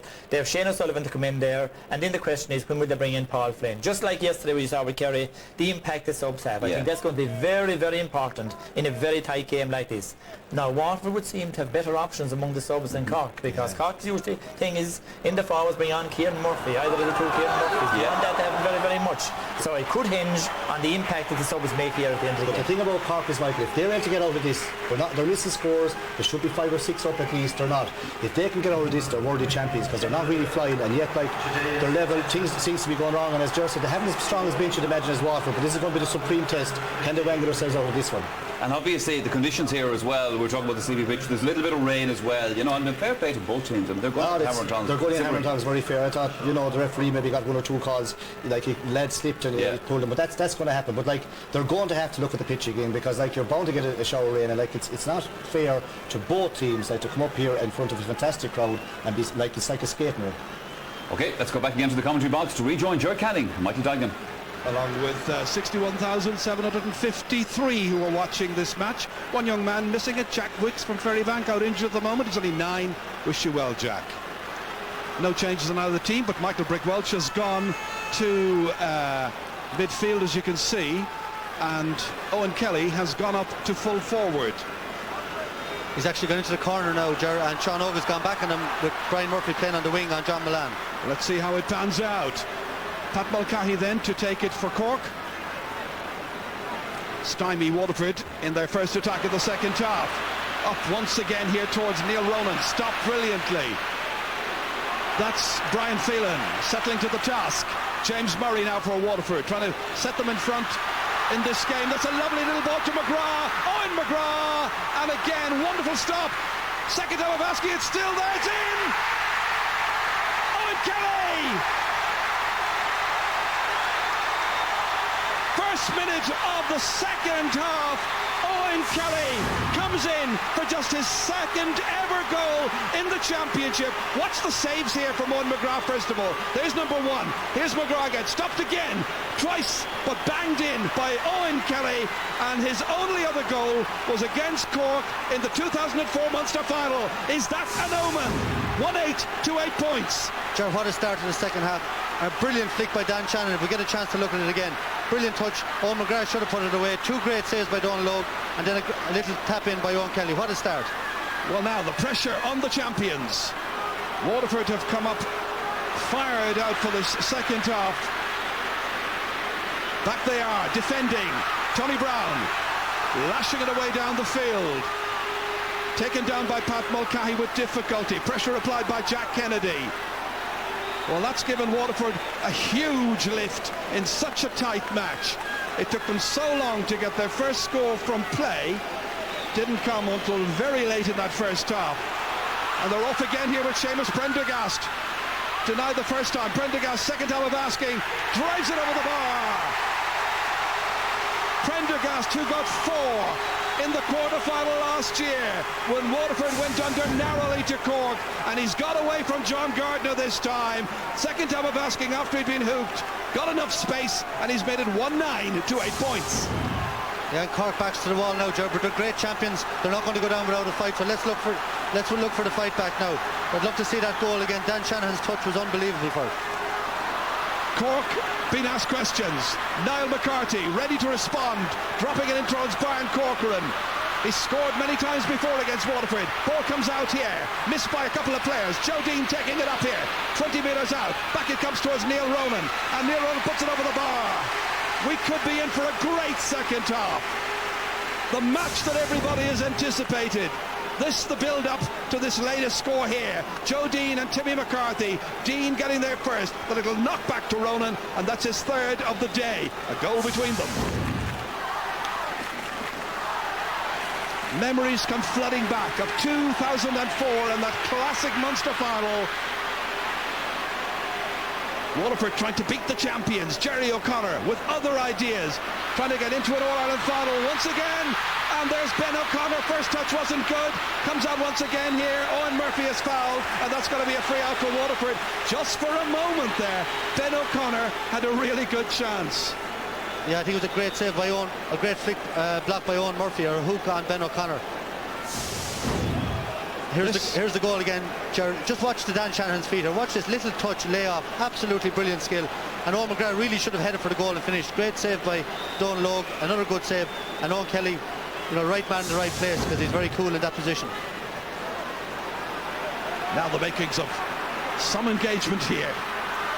Diarmuid O'Sullivan. Oh, Dan Shanahan right alongside him. Shanahan does well. Sullivan goes back. Tries to make sure, keeping it away there from Owen McGrath. Helped out by John Gardner. Under pressure. Yellow carded in the first half, John Gardner. His team under enormous pressure in the opening 4 minutes of this second half. So far they've conceded a goal and a point. And Justin McCarthy must be mightily pleased. Long way to go. Owen McGrath from Mount Sion ready to cut it as John Allen watches. Right across to Sean O'Halpine. Safe delivery into the half-forward line. Broken down there by Niall McCarthy. Timmy McCarthy trying to take it away from himself and away from Brian Phelan in particular. Takes the shoulder. McCarthy dropping it in there dangerously. Denton Hennessy coming out, secure as ever. Hand passed away here as far as Tom Feeney. It's the Guinness All-Ireland hurling semi-final. The first, the second one coming up next Sunday. Clare against Kilkenny. Who'll make it to the final? First Sunday of September this year. Niall McCarthy for the champions. It's a huge one. It's dropping. It lands just outside. Still looking for his first point in this match. Great atmosphere, and John Allen there saying there was an elbow used on one of his players. It may have been McCarthy. Yeah, I think it was Brian Phelan coming across, just caught Timmy McCarthy when he cut back inside. But Brian Gavin is not taking. In fairness, he's letting the game flow. Very few frees. And Waterford in particular giving away very few frees at the back. They've only conceded 1 point from the frees since the game started. Well, of the frees in the first half, Waterford got 9, Cork got 3. They were level at that stage, 8 points apiece. Ronan Curran now driving it towards Timmy McCarthy. Batted down there by James Murray, excelling at left half back. Feeling under pressure there from Niall McCarthy. Timmy McCarthy now. The McCarthy brigade together. It's Timmy looking for another one, and that's over the bar. 3 points by Timmy McCarthy. Probably the most misunderstood player on this Cork hurling team over the last number of years. People wondered, what did he do? He's showing them today. Yeah, Gerard, really, he's a Croke Park specialist. You know, how many times has he come here on the big day in Croke Park in particular and produced the goods for Cork? And, you know, it's great for him because he's a very hard worker off the ball a lot of the time. He's getting his reward today. The margin is down to 2 points. Waterford come back again. Owen McGrath challenged strongly. Back out towards Michael Brick Walsh, now playing out around midfield, remember. Lobbed in, Cusack lets it run by. He had it under control anyway, and that's Waterford's first one of the second half, and they're 6th in all. They lead, as you can see, by 1-9 to 10 points. Michael Brick Walsh is also a very fine footballer, playing today in his 20th championship match. Donald Cusack. Not such a good punk out. It's Michael Brick Walsh who wins this one. Fouled. Free to Waterford. Yeah, I think he played for that free. Just he saw Jerry O'Connor nowhere to go, just flicked it on and walked into him. Certainly did. But Jerry Cork have come back very well. You know, hit with 1-1 straight away. They've scored the last 2 points, settled themselves back into the game. I think they should move Sean Oak back out onto the wing. He's not a natural corner back, and let Brian Murphy back in there. Sean Oak wouldn't have any doubt, any worries about hurling on John Milan or anybody else, but that's where they need him. Ken McGrath hitting this free. Huge one over the bar from an enormous distance. It was out near the sideline. It added to the distance, and Ken McGrath has pointed a second long-range free. That's 110 to 10 points. Huge distance out on a still afternoon. We had rain during half-time. It seems to have eased. And that line ball is going to be to Cork. Ben O'Connor yet to score, had a possible goal opportunity during the second half, so the ball was knocked away from him with a little hook. Quite a duel in there between Tom Feeney and Brian Corcoran. Well, Ben O'Connor has pointed from this distance in the past. Angle just about enough for him if he decides to try and go for it. He's having a go. Drops short. Keeper does well. Clinton Hennessy. Good calmness. Good composure. Great delivery. Pressure back down on the Cork half-backs near the sideline. Ronan Curran kicking it forward here. Dodging around is Jerry O'Connor. Michael Brick Walsh trying to get after him. It's O'Connor accelerating, driving forward and firing it over the bar. His first point. Cork's two midfielders have shared in the scoring. Both of them coming from play. The margin's down to 2 again. But it was Jerry O'Connor's wonderful determination. Great pace, great skill. Yeah, Jerry, it's nearly as if he said to himself, we need a score and I'm going to get it here. He just took off and a great score off his left side. When they were in difficulty against Limerick in Thurles in the quarter-final, it was players like Jerry O'Connor and indeed Niall McCarthy as well who stepped up on that occasion and excelled in the closing minutes. John Gardner. Huge ball forward. Owen Murphy here. Opted to keep it in play because he was aware of the presence there of Joe Dean under pressure near the end line. All the way down towards John Milan. Sholago Halpin has come out there once again towards the half-back line. That's blocked down there as Neil Ronan was trying to fire it in. Tony Brown slipping. This is really a problem for the players. James Murray kept going along the line there to Owen McGrath into open space. A bit of a race on here. Jimmy O'Sullivan coming out trying to win the race, but it's McGrath who's got it up into a stick. He's got a support player there. It's Seamus Prendergast, halted by Ronan Curran, blocked down by Ronan Curran, and O'Halpin in there to pick up the pieces. 20 metres out from his own goal, into space, but there's nobody there except Tony Brown, virtually unchallenged. Brian Corcoran now arriving, made up a lot of ground. Back to Tom Feeney, whose left thigh is heavily strapped, I notice. Comes out to Pat Mulcahy. Seamus Prendergast trying to keep it back. John Milan, good challenge, great challenge indeed by Ronan Curran. Wonderful commitment by players on both teams. Biggest match of the year as far as they're concerned. Place in the final at stake. Tom Feeney on his left-hand side, blocked down there by Joe Dean. Bottled in the corner. Such intensity. Will the referee end it with a throw? I think he will. Well, before they can bring in the scrummers next year from another code, the lads just testing out the sod over there. Paul Flynn being prepared, coming in for his 36th championship match. He's coming on in place of Jack Kennedy. Yeah, it's a type of game that will suit him, Joe, with the drop of rain. There'll be lads slipping and sliding, and he'll read the game well. You won't see him rushing in, and you'll expect him to pick up a break or two around that full forward line. Well, he'll also take over the frees, one presumes, although they haven't been a major problem for Waterford, as Owen Murphy gets it down. Stopped. One back once again here by Jerry O'Connor, taking off the helmet. Joe Dean now, on his left-hand side. Nice little flick, but he's put the ball wide. Jerry, the players are slipping all over the place. Again, there, Jerry O'Connor first, an easy chance for him normally, and then Joe Dean. They're finding it very, very hard to keep their feet. But apart from that, what a game we have, the commitment, the pace of the game. It's not maybe as classic as 2 years ago in the Munster final, but in its own way, it's just as intriguing and a brilliant contest. I think the thing is, just enjoy it. Enjoy it. It's super effort and brilliant hurling. Really is. Seamus Prendergast fouled, book shown there to Ronan Curran. But I think, sure, that's the point I make. In my book, it's just as much a classic as the Munster final 2 years ago. It's a different type of game. It doesn't have to be all flashy scores to be a great game, but this is a great battle between two super teams. And there's no safety net. No safety net. Whoever, there's so much to lose. Cork's 3 in a row, or Waterford to get to an Ireland final for the first time in years. This is interesting. Owen Kelly is staying with the frees. Justin McCarthy has left it to the number 8. He's been in good form, and why not? That's now a goal and 5 points for Owen Kelly. The goal from play, the 5 points coming from frees, and a goal the margin.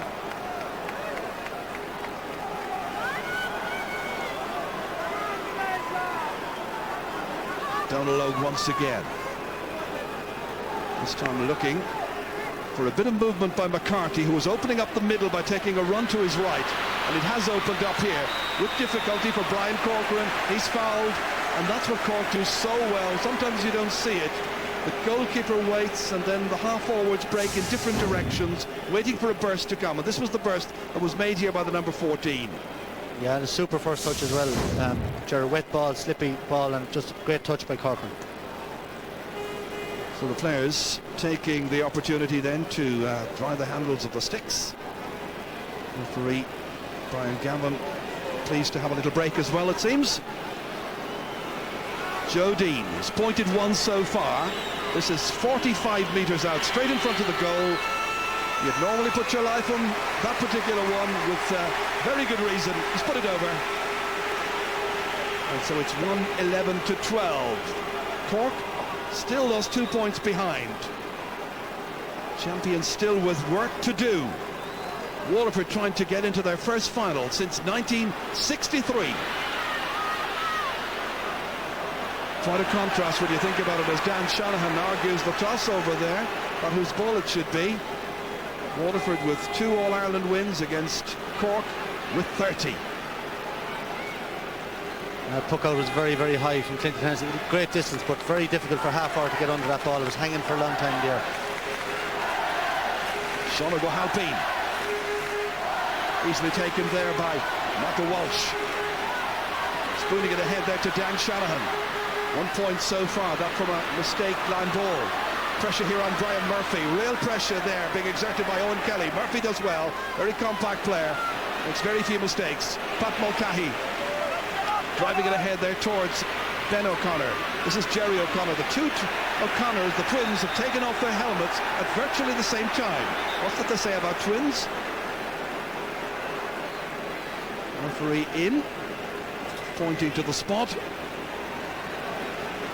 So it'll be a throw to end that stalemate situation. Michael Walsh leaving it here for Brian Phelan, but it's Walsh who takes it up. Gleefully playing it ahead here for Dan Shanahan, fumbling, then winning it back again. O'Halpine's after him. It's Shanahan going forward. He's got 11 goals so far in Championship hurling. Would love another. Kicked out with difficulty. O'Sullivan, tricky conditions, out to the sideline. More pressure on the Cork backs. That'll be Waterford's sideline ball. 15 and a half minutes into the second half. That goal in the opening minutes, scored by Owen Kelly of the second phase of play. I wonder how important it's going to be at the end of the 70 minutes. James Murray to hit it, making a wonderful connection this time. Jim O'Sullivan again in some trouble there. John Moran in on top of him, and the referee once again I think is going to throw the ball in. That time Jim O'Sullivan went to the ground, and he had Moran in on top of him immediately. He lost possession here. I think he made sure he got it in under, and there was no moving him there anyway. So the referee for the third time in the second half will throw the ball between two players. He's trying to keep the game flowing. Jerry O'Connor against Seamus Prendergast. Cork win it back. Ronan Curran. Nobody near him. Absolutely nobody near him. He could have carried it another 10 metres. Lobbed in towards Joe Dean, dangerously in. There's pushing and shoving in there. Referee has spotted it. It's going to be a free out to Waterford. Well, Clinton Hennessy, I think, has just taken the extra second, making sure anyway. And Owen Murphy looking around. There we were, Joe Dean pushing Owen Murphy before the ball had landed. Keeper wasn't taking any chances. Owen Murphy, who comes from Shamrocks in Knockanore. Jerry, I just think I feel if Waterford to win this game, they can't afford to concede a goal. You know, that's really, you know, they might just keep their nose in front if they can keep Cork up. But if Cork get a goal, you'd expect them to go on and win it. Well, all eyes now for a moment, I think, are on John Allen. We saw Ger Cunningham, one of the selectors, down there. Are they about to make a change? Pressure on the Cork half-back line.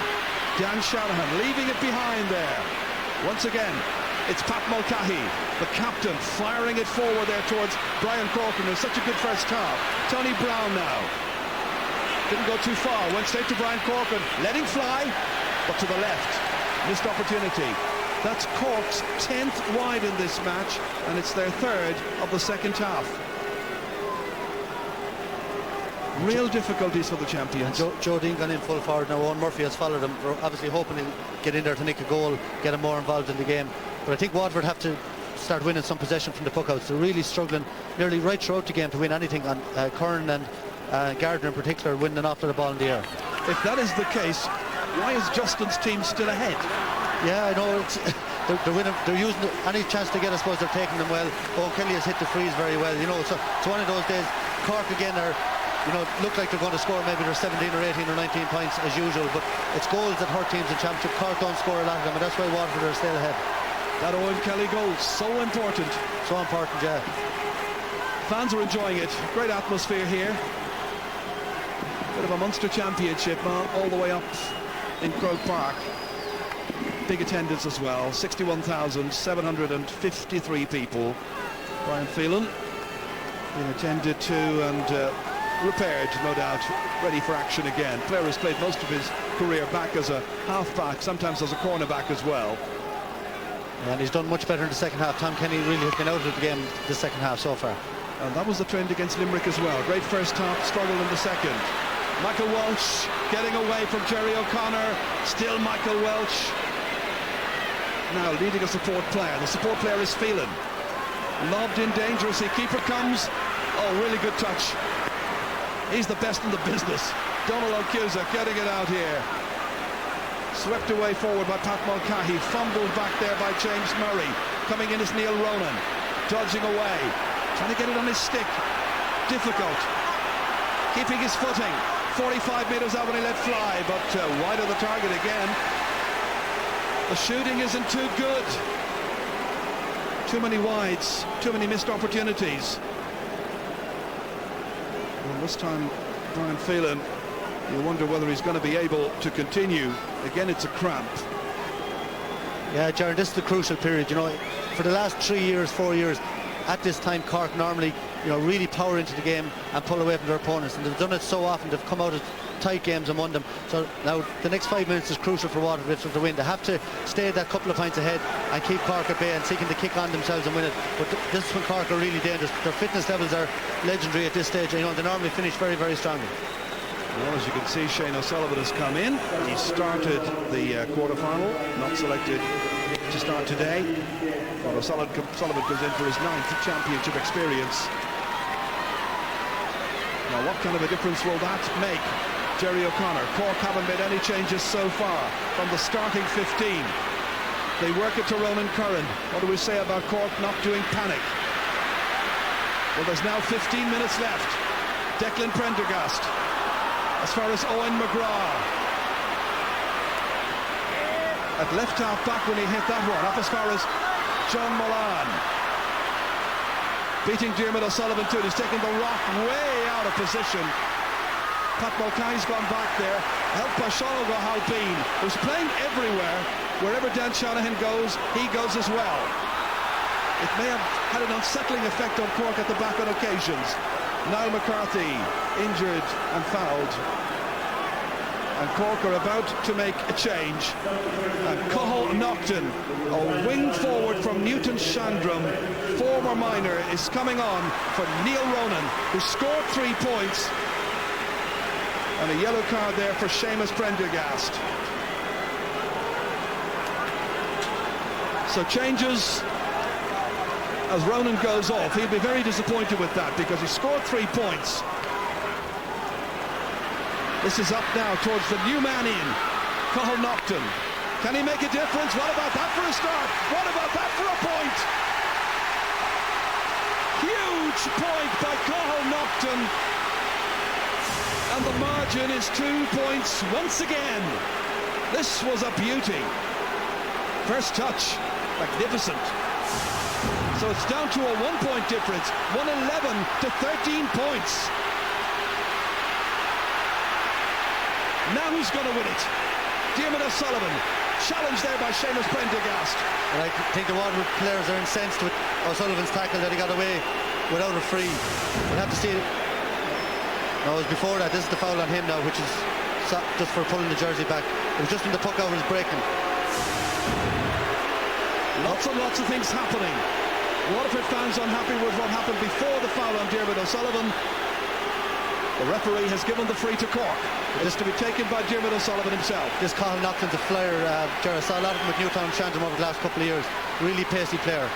He's been introduced, but Waterford now still with a 1-point advantage as Ken McGrath is bundled over on the 20-metre line. It'll be a free out to Waterford, and they will need to remain calm and steady and focused because there are only about 12 minutes to play. Our panel were talking about ending level at the end of the 70 minutes. We'll have to wait and see. They haven't scored for a long time, apart from Owen Kelly's pointed free. You know, they haven't got a score from play for a long time now. They really need a score to settle them. Pressure once again on the Cork backs. Brian Murphy getting it out there to Sean O'Halpine. They swap it around there to Diarmuid O'Sullivan. Up it comes once again towards Joe Dean, adding to it on towards Brian Corcoran, slipping to the ground. Ken McGrath's there trying to get primary possession, but Dean comes in again, giving it away from Murphy, flipping it inside to Naughton. He's got another chance. He's got a goal in the 59th minute. What a substitution as Cork shoot into the lead. Joe Dean feeding it in here to another man with a golden helmet, with a golden touch. And that's his first goal in Championship hurling.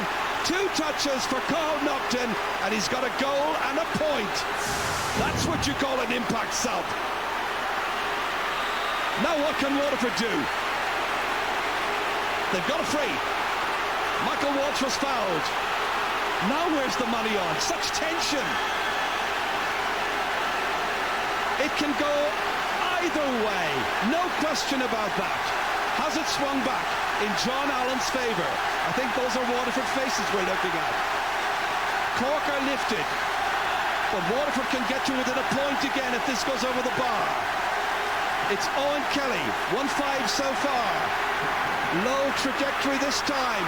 Off O'Halpine. He needs another Donald O'Cusack to come out. Jersey pulled by John Milan. Free out.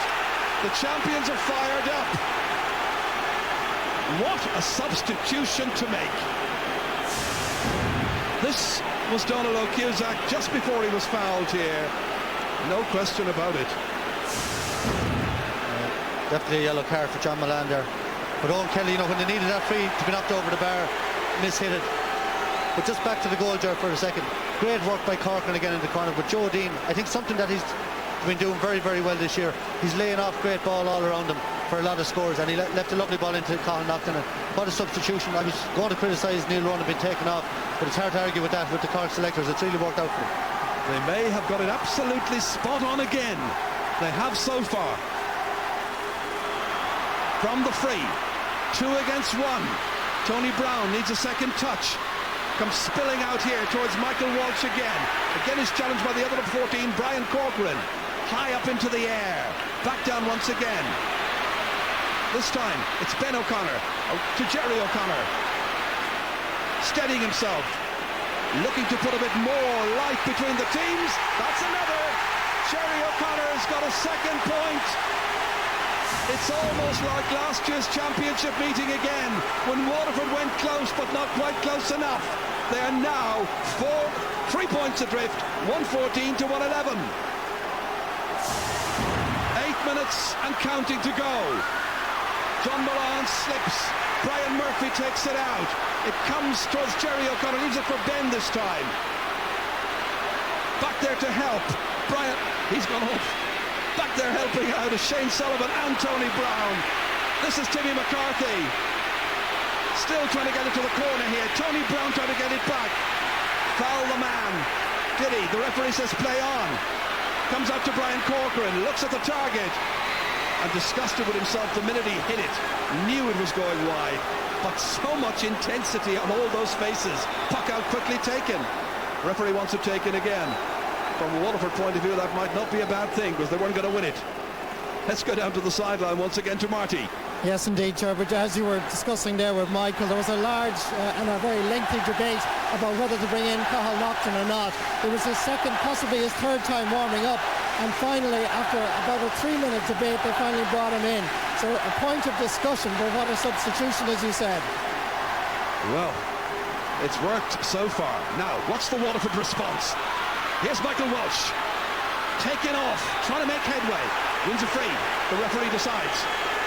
He's looking at Sean O'Halfine. He's pointing towards his neck where the challenge was high in the referee's view. Not much contact there. Free awarded, however. Chance for Waterford. It's 25 metres out from goal. Well, Waterford will be aware of the perilous situation they are in right now. A goal behind. They have battled hard. And it's Owen Kelly against Donald O'Cusack and the rest of the backs. Will he just tap it over the bar from this distance out? He will. And that's a goal and 6 for Owen Kelly out of Waterford's total. 2 between them, 114 to 112. It's been a fascinating match, and it's not over by any means. Donald O'Cusack taking his time. Wants to get into an All-Ireland final for the 4th year in a row. And his first one, remember, was back in 99, and he's taken too long about it. And the referee is going to take the ball from him, and the advantage will be lost. And the referee is saying, we're going to throw it on the 20-metre line. That's the punishment. And Waterford have it. And it's Owen McGrath over his right shoulder, and he's put the ball wide. No more of that, I'm sure. The other Cork players will be telling their netminder. No dallying this time. 5.5 minutes are left. First of the Guinness All-Ireland Hurling semi-finals for this year. Coming in to take it, Jerry O'Connor. Release there to Tom Kenny, and it's well wide. And that's 13 wides for Cork. And the Waterford wide tally, 7.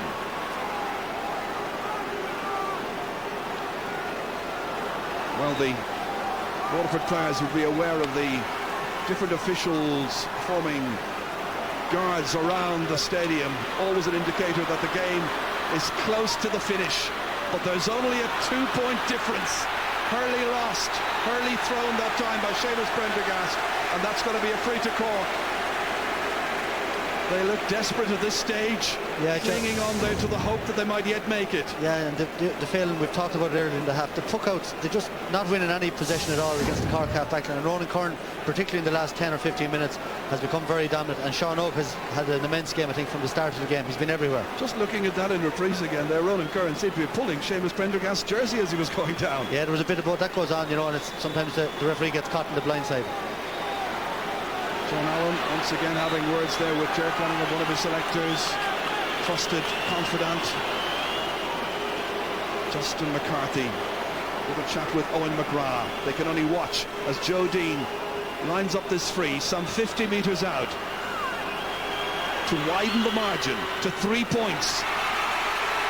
He's done it. A third pointed free for Dino. 115 to 112. Are Cork to make it through to the final on the first Sunday in September? Is there a Waterford response yet? Ronan Curran left it. John Moran fires, and John Moran puts it over the bar. They're not finished just yet. That's the third for the De La Salle player. 115 to 113. Watch this once again. It was stolen away by Seamus Prendergast onto the on-running John Moran, and quick as you like, he arrows it over the bar. Great score by Milan, and he's very sharp today. You know, he's got 3 good scores. They have to keep plugging away and not panic. Ken McGrath. He'll keep on trying. Just over 3 minutes of the 70 still to play. Dan Shanahan, only 1 point in this game. Across beautifully to McGrath to put the minimum between the teams with his first point. 67 minutes are gone. Cork were opened up. Look at the gaps. Look, there was nobody on McGrath, and that's over the bar. A brilliant diagonal ball, Jared. You know, you can't defend a diagonal ball like that. A great first touch by Owen McGrath over the bar. Niall McCarthy's gone off the Cork team. He's replaced by Kieran Murphy of Sarsfields. Murphy coming on for his 15th game in the championship. All of them in recent years. Very successful recent years. Is it set to continue? 1 point the margin. Michael Walsh picks it up and drops it. Ben O'Connor in. Possession is going to be so vital now. And use of possession. Up to Cathal Naughton. Looking for a player to support him. Again, it's Ben O'Connor.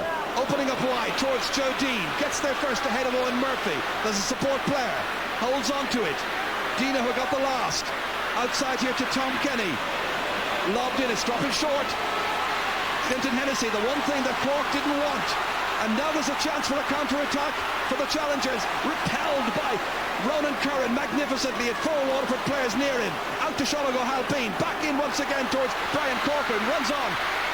Clinton Hennessy. 68 and a half minutes are gone. Bad ball out towards Dean. Fouled by Ken McGrath. He's furious. He's absolutely incensed with that. It's given Cork an opportunity of having a free. This is the challenge again here. Came from behind, and the referee had no doubt. Again, he slipped in the ground there, Ken McGrath. I'm sure that'll be part of his excuse. He's got a yellow card for his troubles, and that's now 3 yellow cards dished out to Waterford players. 1 for Cork, John Gardner. We're in the last minute. Clinton Hennessy there, a little bit more composure, a long clearance down the field. You know, he put Ken McGrath in that position, half-hit clearance, and you know, he did lunge in. You have to keep your feet in the air like today. Brian Corcoran waits inside, but Joe Dean, I'm sure, will try and put it over the bar from here. It's about 40 metres out because of the angle and the distance from the posts. It's not easy, but he's a master. It's his first, or his fourth rather in all. First for a couple of minutes, and there'll be 2 minutes of additional time to play. It's 1:16 to 1:14.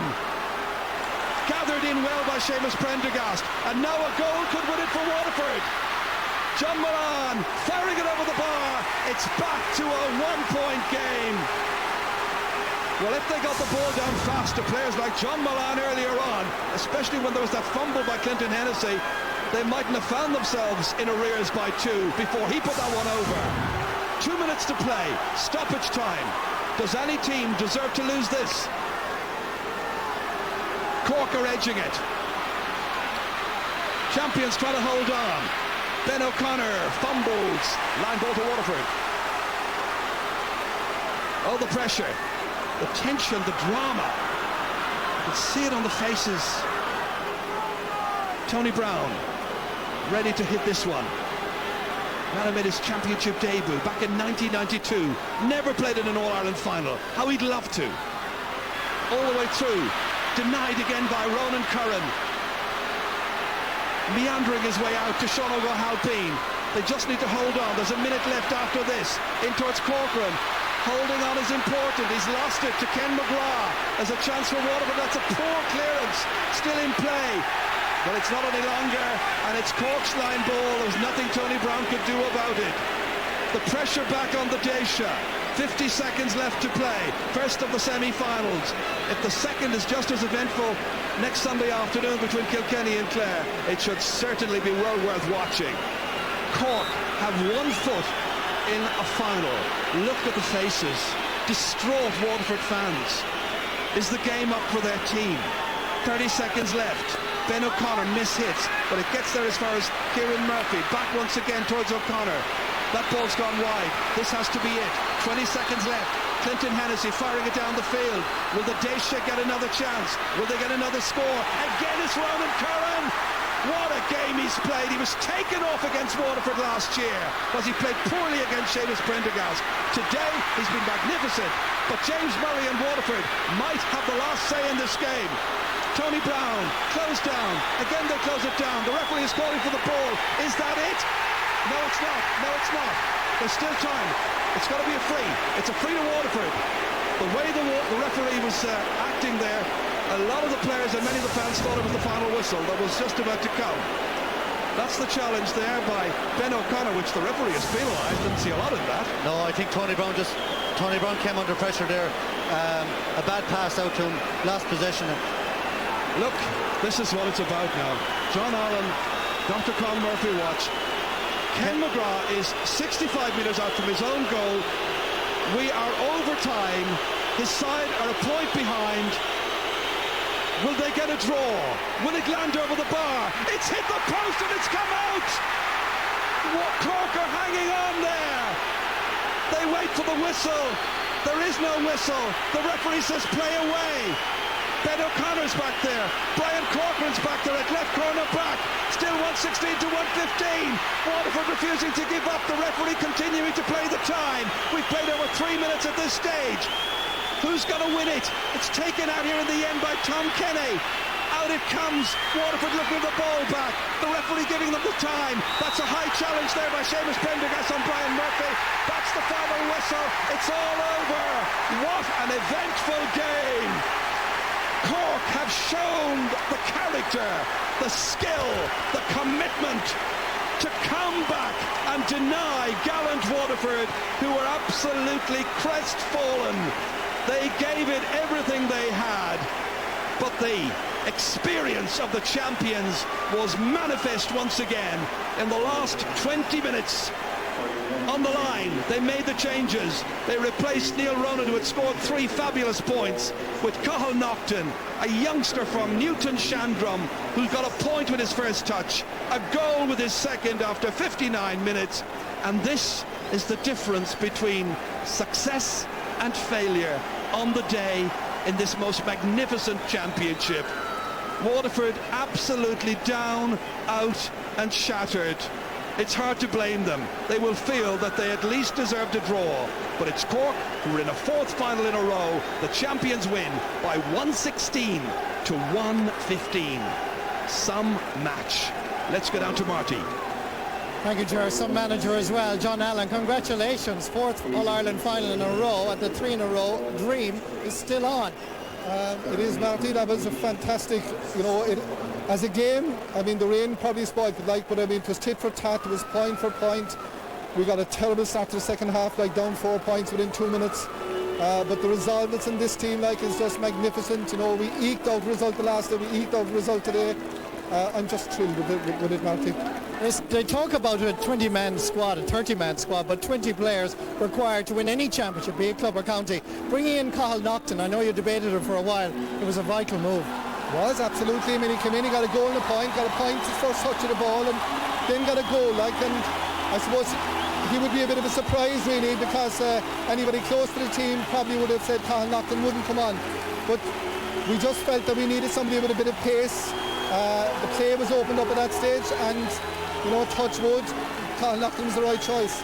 Your half backline again, particularly Ronan Kern, when those Scud missiles were dropping, he was outstanding there in the last couple of minutes. Well, he was, and I mean, we certainly were worried about him because he kept falling in the first half, and he was wearing the 6 studs, and I know Nicholas Murphy yesterday was wearing 6 studs, but Ronan kept falling, and I noticed this source of concern for him, and he changed his boots at half time, but boy was he magnificent in the last 5 minutes there when the ball needs to be won.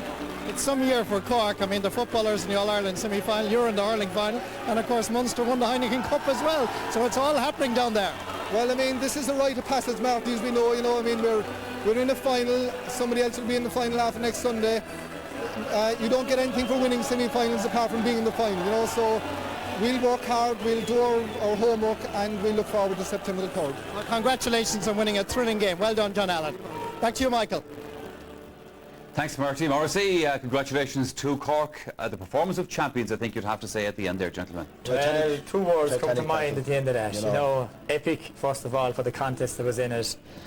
To compare with anything we've seen before, even 2004, because this was a contest. This wasn't open hurling or flashy stuff. This was man against man of real brutal, hard as you can get hurling. And the second thing, as far as Waterford, the other word I would associate Waterford is cruel. It was just cruel on Waterford. They showed no flaw whatsoever in that character. They showed no flaw in that play, and they just came up that little bit short in the end. It reminded me of Clare last year. I mean, you could not do more, and you don't win the bloody match. Michael, why are they so good? Why are Cork? Sure, you have to realise, listen to me now, Cork never get the credit. No. They're so used to winning All-Ireland, everything is their right. It isn't their right. They're winning them because that's a great side. Waterford were good, but Cork were down 4 points Waterford on a full flow, and I said to Joe out there, if this team can win this, they are true champions. And to me, they're fantastic men and sportsmen. They never draw a dirty stroke. Only the Waterford was hard, but like, it was an epic battle. But you'd have to salute two teams. You'd feel sorry for Waterford, but you have to say Cork are worthy champions. And again, young Nocton coming on, and Timmy McCarthy getting a lot of, terrible stick from his supporters at home, had a great game. And so Ronan Curran, like, when men need to be counted, he cut them out of the side. Again, Jerry and Ben O'Connor. Like one of his boots that he wore in the second half. Yeah, well, whatever. I think he put a few 6 inches into them. For next Sunday. Yeah, but like, it was a great contest. But listen, this was hurling at its very, very best. Like, we were all here on the edge of our seats. I suppose we were shouting for Waterford, but we all appreciate the qualities of this magnificent Cork team. Have we ever seen a team like it? Came to a point against Clare last year when they were put to the pin of that collar. It was even closer today. I thought they were just tighter today. They got a run on Clare in the last 20 minutes, and you could see they got no run today, Joe. In actual fact, Waterford got the run. You'd imagine Waterford should be able to pull away, and they got something going for them. But like again, John Allen pulled the card, pulled the joker out of the pack. Young Nocton, great pace. Not many people have put him on. As he said himself, he wouldn't have been right up there at the top, 2 or 3 falls. He should have gone to Las Vegas instead of that Lawler fellow from Clongala. All right, still more to come here on the programme and the aftermath of this afternoon's All-Ireland hurling semi-final. Join us again in just a few minutes. Again to the programme, jubilant Cork supporters, distraught Waterford supporters. That is the beauty, I suppose, and the cruelty of sport. Cork are into the All-Ireland final by a single point. They've overcome Waterford. Joe Dean will play in another All-Ireland final. John Milan, I'm afraid, won't. Joe Dean is talking to us right now. Thank you very much, Michael. Joe Dean, congratulations. Well done. Let me shake your hand. Well done. Thanks, Marty. I'm sure you're relieved to be inside that dressing room at this stage and just to be there, to be in that All-Ireland final. Yeah, it was a huge ask for us to come up here today. I think after Waterford's performance the last day, we knew we were going to be in for a seriously tough game. And I think people might have even written us off today. But kind of midway through the second half, things didn't look good. But there's a great character in this team and a great self-belief in the team, and thankfully it won out in the day. Well, your self-belief must have been tested because, I mean, you were level at half-time, then they got a goal, they were 4 points up. It didn't look so good for the champions. Yeah, I suppose the first half went okay. We kind of started well enough and we were a couple of points ahead all the way through the first half, and they kind of came back into it. And going out after half-time, we kind of said inside the dressing room if we can get the first couple of scores, then we might pull it off. But in fairness to Waterford, they got a goal and a point, and I suppose it didn't look good for a long time during the second half. You'd have to give great credit to the selectors again for making a big move and bring on Cahill, and for a 19-year-old to come on like that just out of minor, his first game in senior level was incredible, and I'm thrilled for him. Well, I know you didn't see it, but I did. There was a big debate about whether they'd come on, and Frank Murphy went to the fourth official, then came back, and then they debated it again. But it was some move by the selectors because Neil Ronan had scored 3 points. Yeah, this selection committee have always seemed to make the right moves at the right time. In fairness to Cahill, he's been absolutely flying in training. Everyone knows in Cork what he can do through his performance with Newtown Chandrum, and with the past 2 weeks in particular in training, he's been flying, and I'm delighted the selectors gave him the opportunity and showed belief in him, and I'm absolutely thrilled for Cahill because he's a good young lad, was extremely dedicated, and he got 2 chances, and by God did he take them. The 3 in a row is still alive. I'm sure at this precise moment you're really looking forward to playing in yet another All-Ireland final. Yeah, I suppose we'll enjoy this one first, we didn't look beyond today. To go for 3 in a row all along, it was only kind of a dream. We've every chance of it, to be down to the final and beat against Kilkenny and Clare, who I'm sure we'll have a cracking game again next weekend. It's something we're going to look forward to. We're going to give it our all for the next 4 weeks, and the teams are definitely getting closer to us, but we'll be there or thereabouts, hopefully. Oh, well done. Congratulations again. Thanks, Marty. Thanks, Joe. Back to you, Michael. Martin, thank you very much indeed. We'll talk more about Cork in just a moment. Just a little word about Waterford, Ger. Where did they go from here? I mean, this is a terrible disappointment, obviously, to them. It'll be a massive disappointment in Waterford, especially with such high leading up to the game. But they shouldn't panic. With the new system, it's not like the old system. With the new system now, you're in the quarter-final. They're going to be in the quarter-final next year. Yeah. They could have the very same route as they next year, as they had this year, back into the semi-final again. Now, who's going to be missing off the team? Dave Bennett will probably be back on again. Yeah. Very, very few of those have gone too old for the game. Like, they're getting closer. 3 points, 5 points last year, 3 points the time before, 1 point today. Today was their best display in Croke Park. Now they know there's no such thing as a Croke Park hoodoo anymore for them. They're as good as anybody else.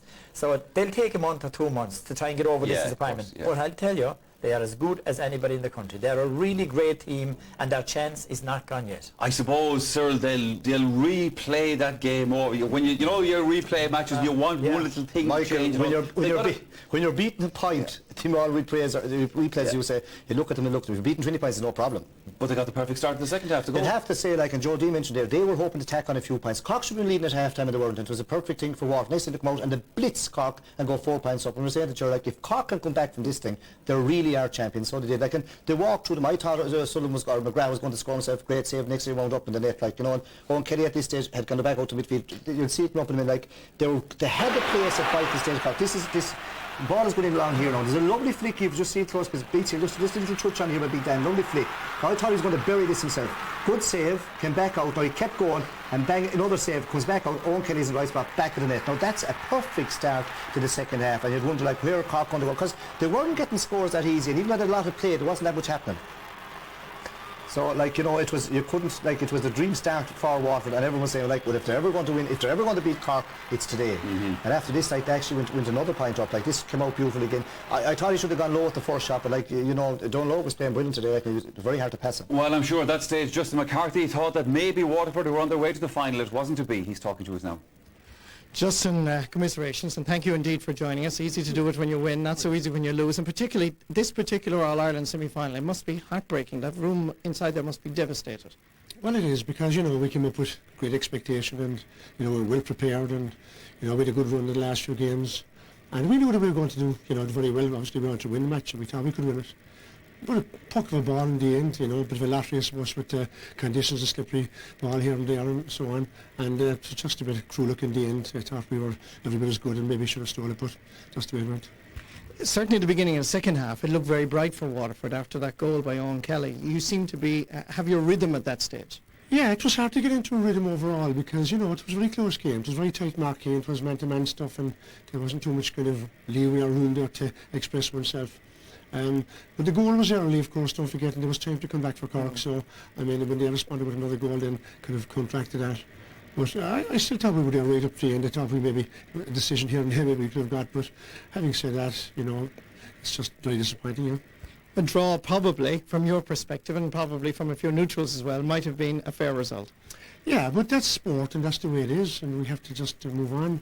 It's just very unfortunate, but you know, there's going to be a winner and that's it. And we thought it would be us today, but just a bit of luck on our side when it wasn't there, and you know they just snatched it.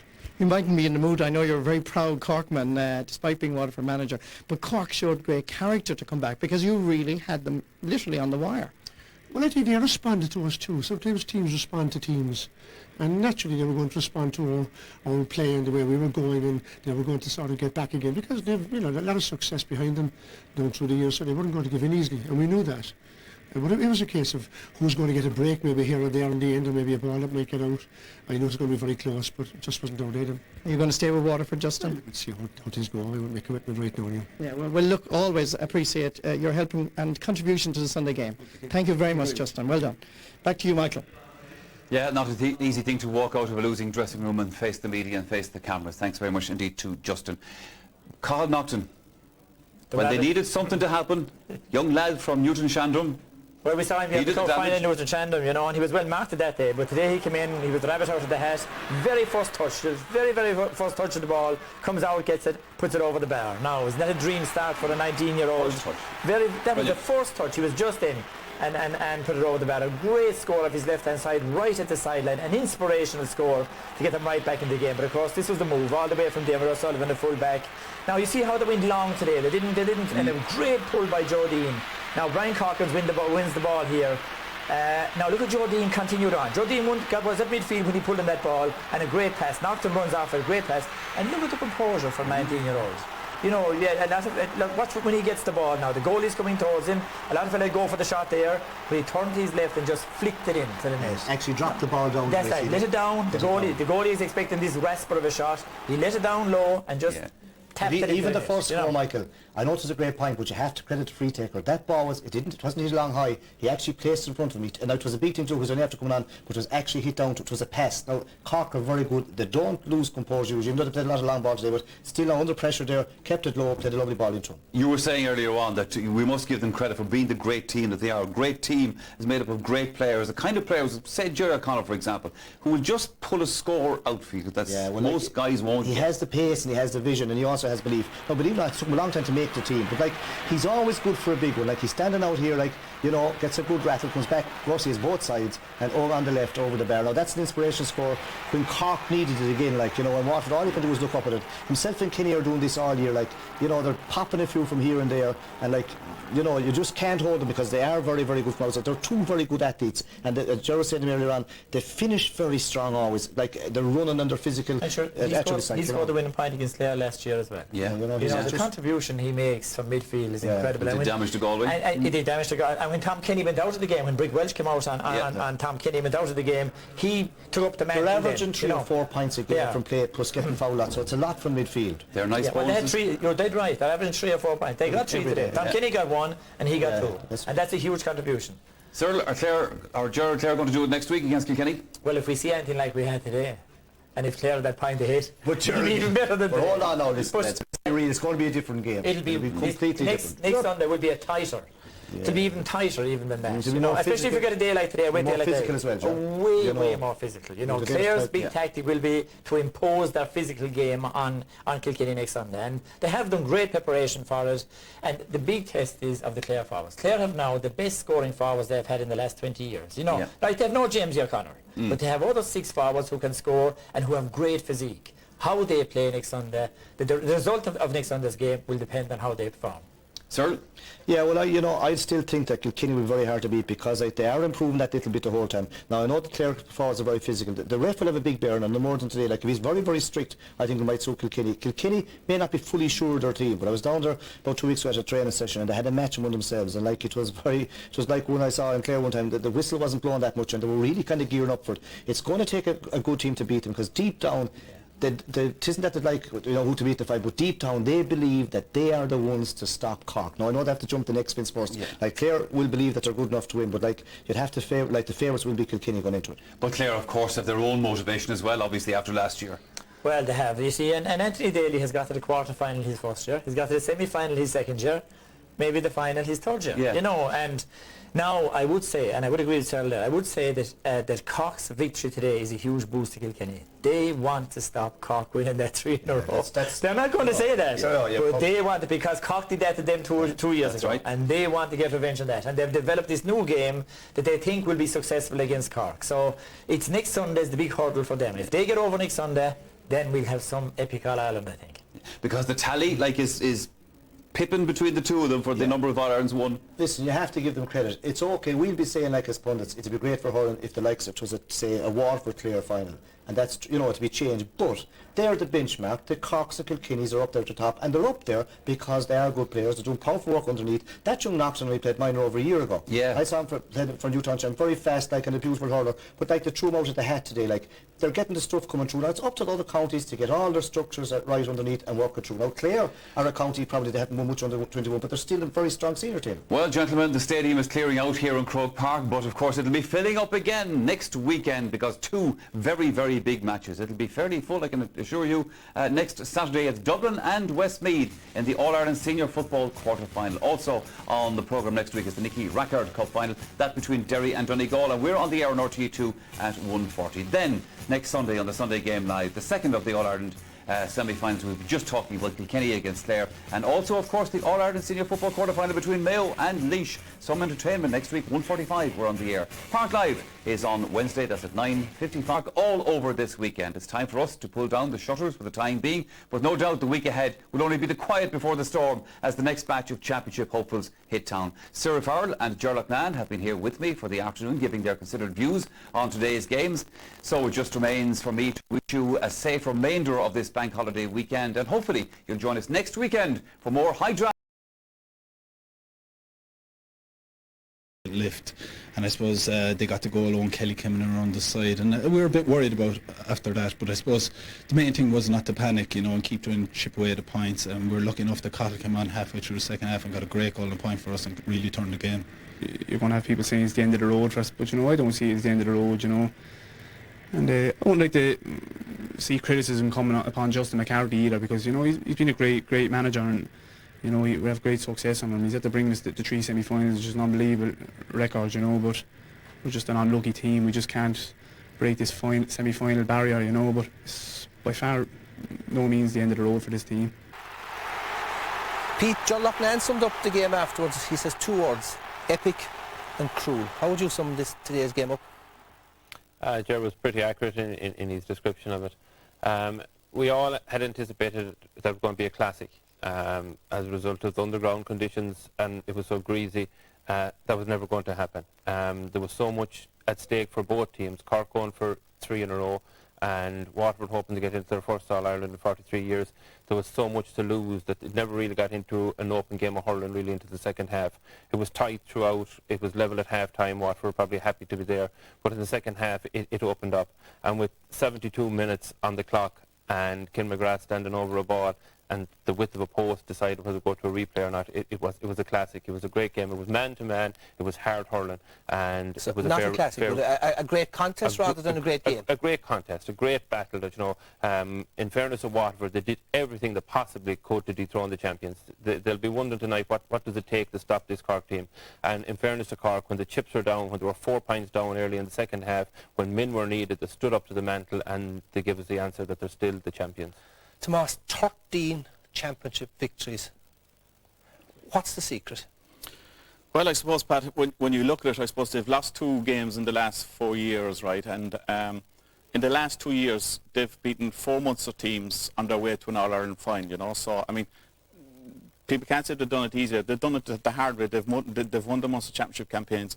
And I suppose the experience they've got over the last number of years, they've blended themselves together as a team. I mean, we've all spoken about the professionalism that's there within the team, but right down from their sponsors, to Catherine Tiernan, that's involved in them, right down to the bottle washer down at the end, they're a one united group, very, very united. And they took maybe a bit of criticism after the Limerick match, and maybe justified themselves as well, right, on the basis of their performance that day.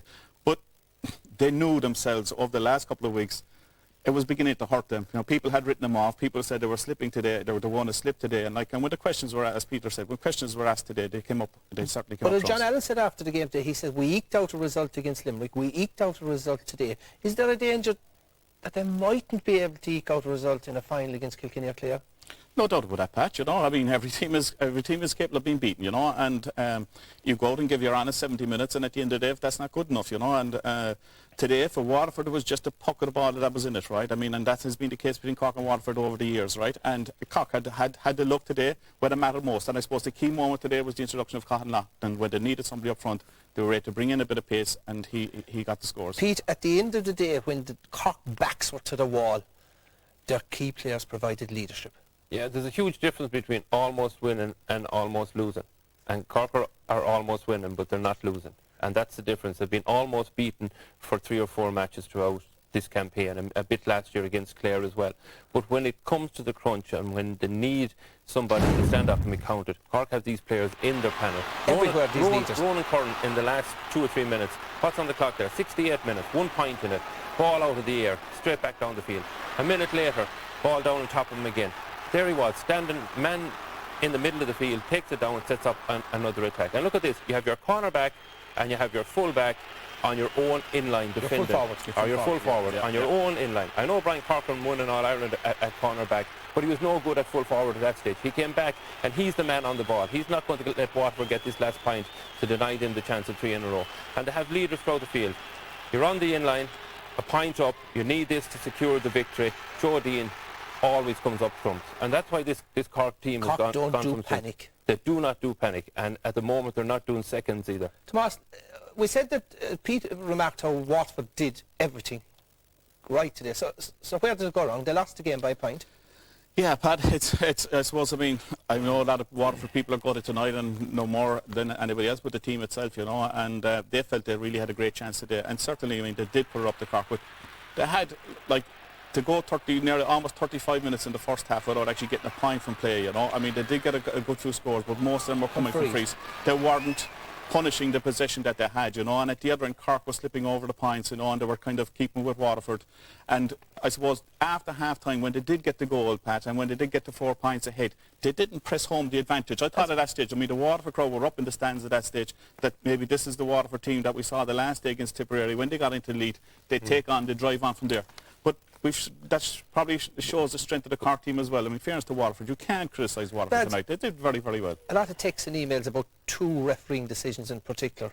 One that went against Waterford and one that possibly went against Cork. Lucy from County Wexford said, what about the free awarded to Cork that the goal came from? It should have been a Waterford free for a foul on John Mullane. That was incident number 1. Incident number 2, Pat from County Cork said, the referee did everything in his power to hand Waterford the game.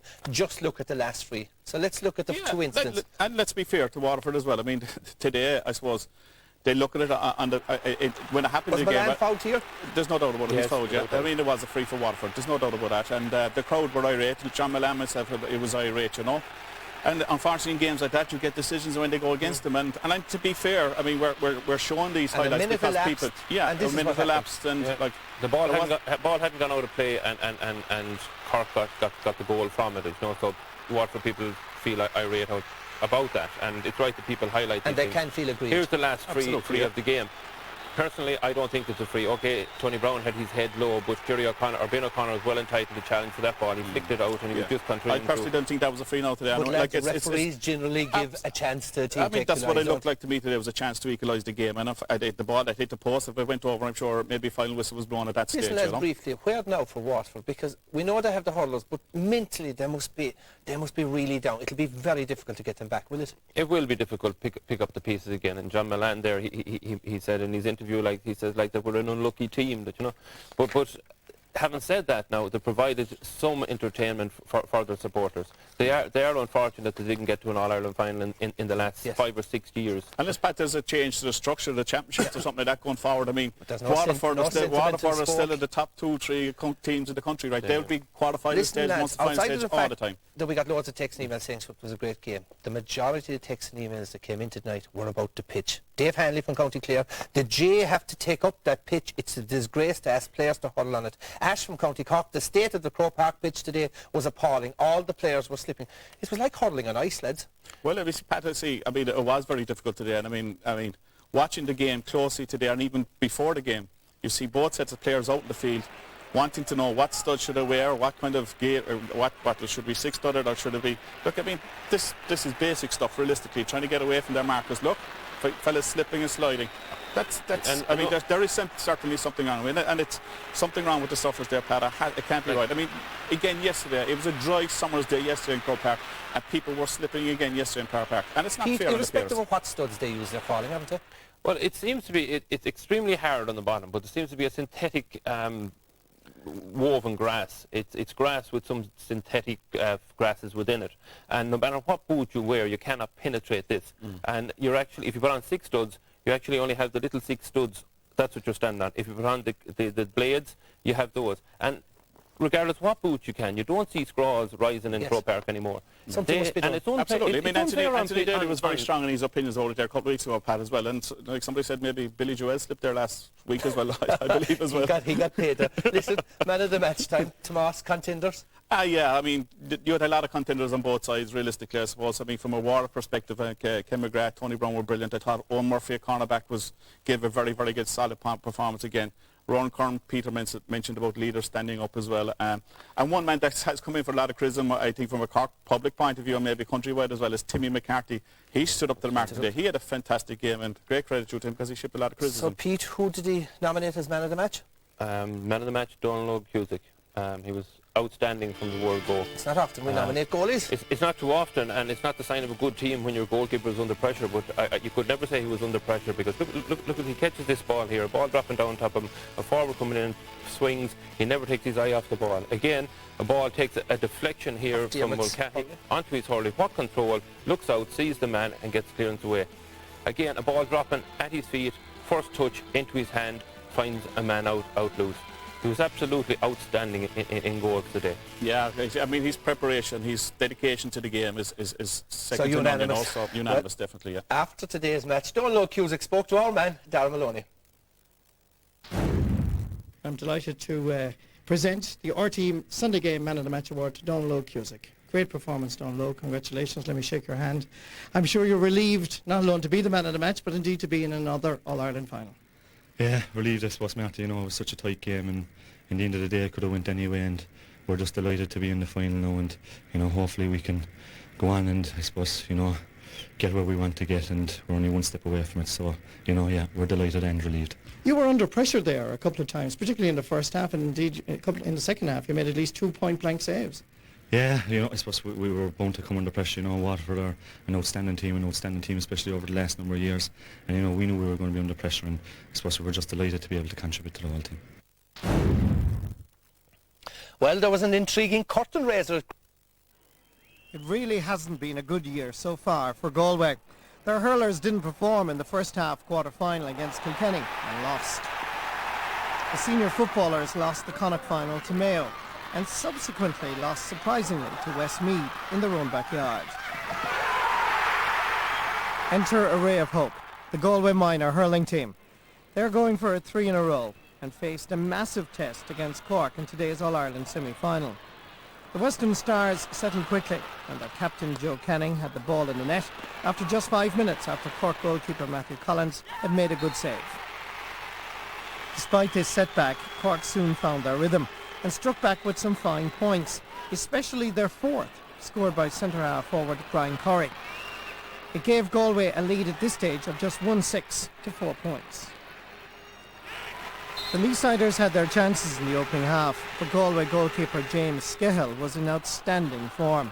First, a point-blank save from a Robert White bullet, and 4 minutes later, Lee Desmond from Youghal tried a shot, only to be denied by a brilliant reflex save by the Galway keeper.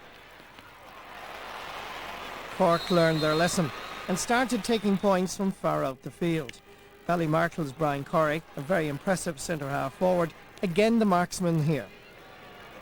At half-time, Galway led 1 goal and 8 points to 7 points. Halfway through the second half, Cork and Galway were on level terms, 110 to 13, when it looked like the first real turning point of the match had arrived. Cork's number 8, Youghals Lee Desmond, soloed impressively from midfield to score a fabulous point. A minute later, he did it again, Robert White feeding him with a good pass. Cork now led by 2 points. But in a crisis, you can't beat raw talent and true character. 3 minutes later, Galway captain Joe Canning cut this sideline ball straight over the bar. Inspirational? No doubt. For a minute later came the real turning point of this All-Ireland semi-final, a Galway goal, scored by the impressive Sean Cohen from Ballindereen. It was now 2-11 to 15 points, but there was still one moment of drama left. Once again it involved Galway goalkeeper James Skehill. 2 minutes left on the clock, Cork captain Patrick Horgan crossed, wing-back Paddy O'Sullivan gathered, only to be denied yet again by the brilliant Skehill. Galway are in the All-Ireland minor hurling final.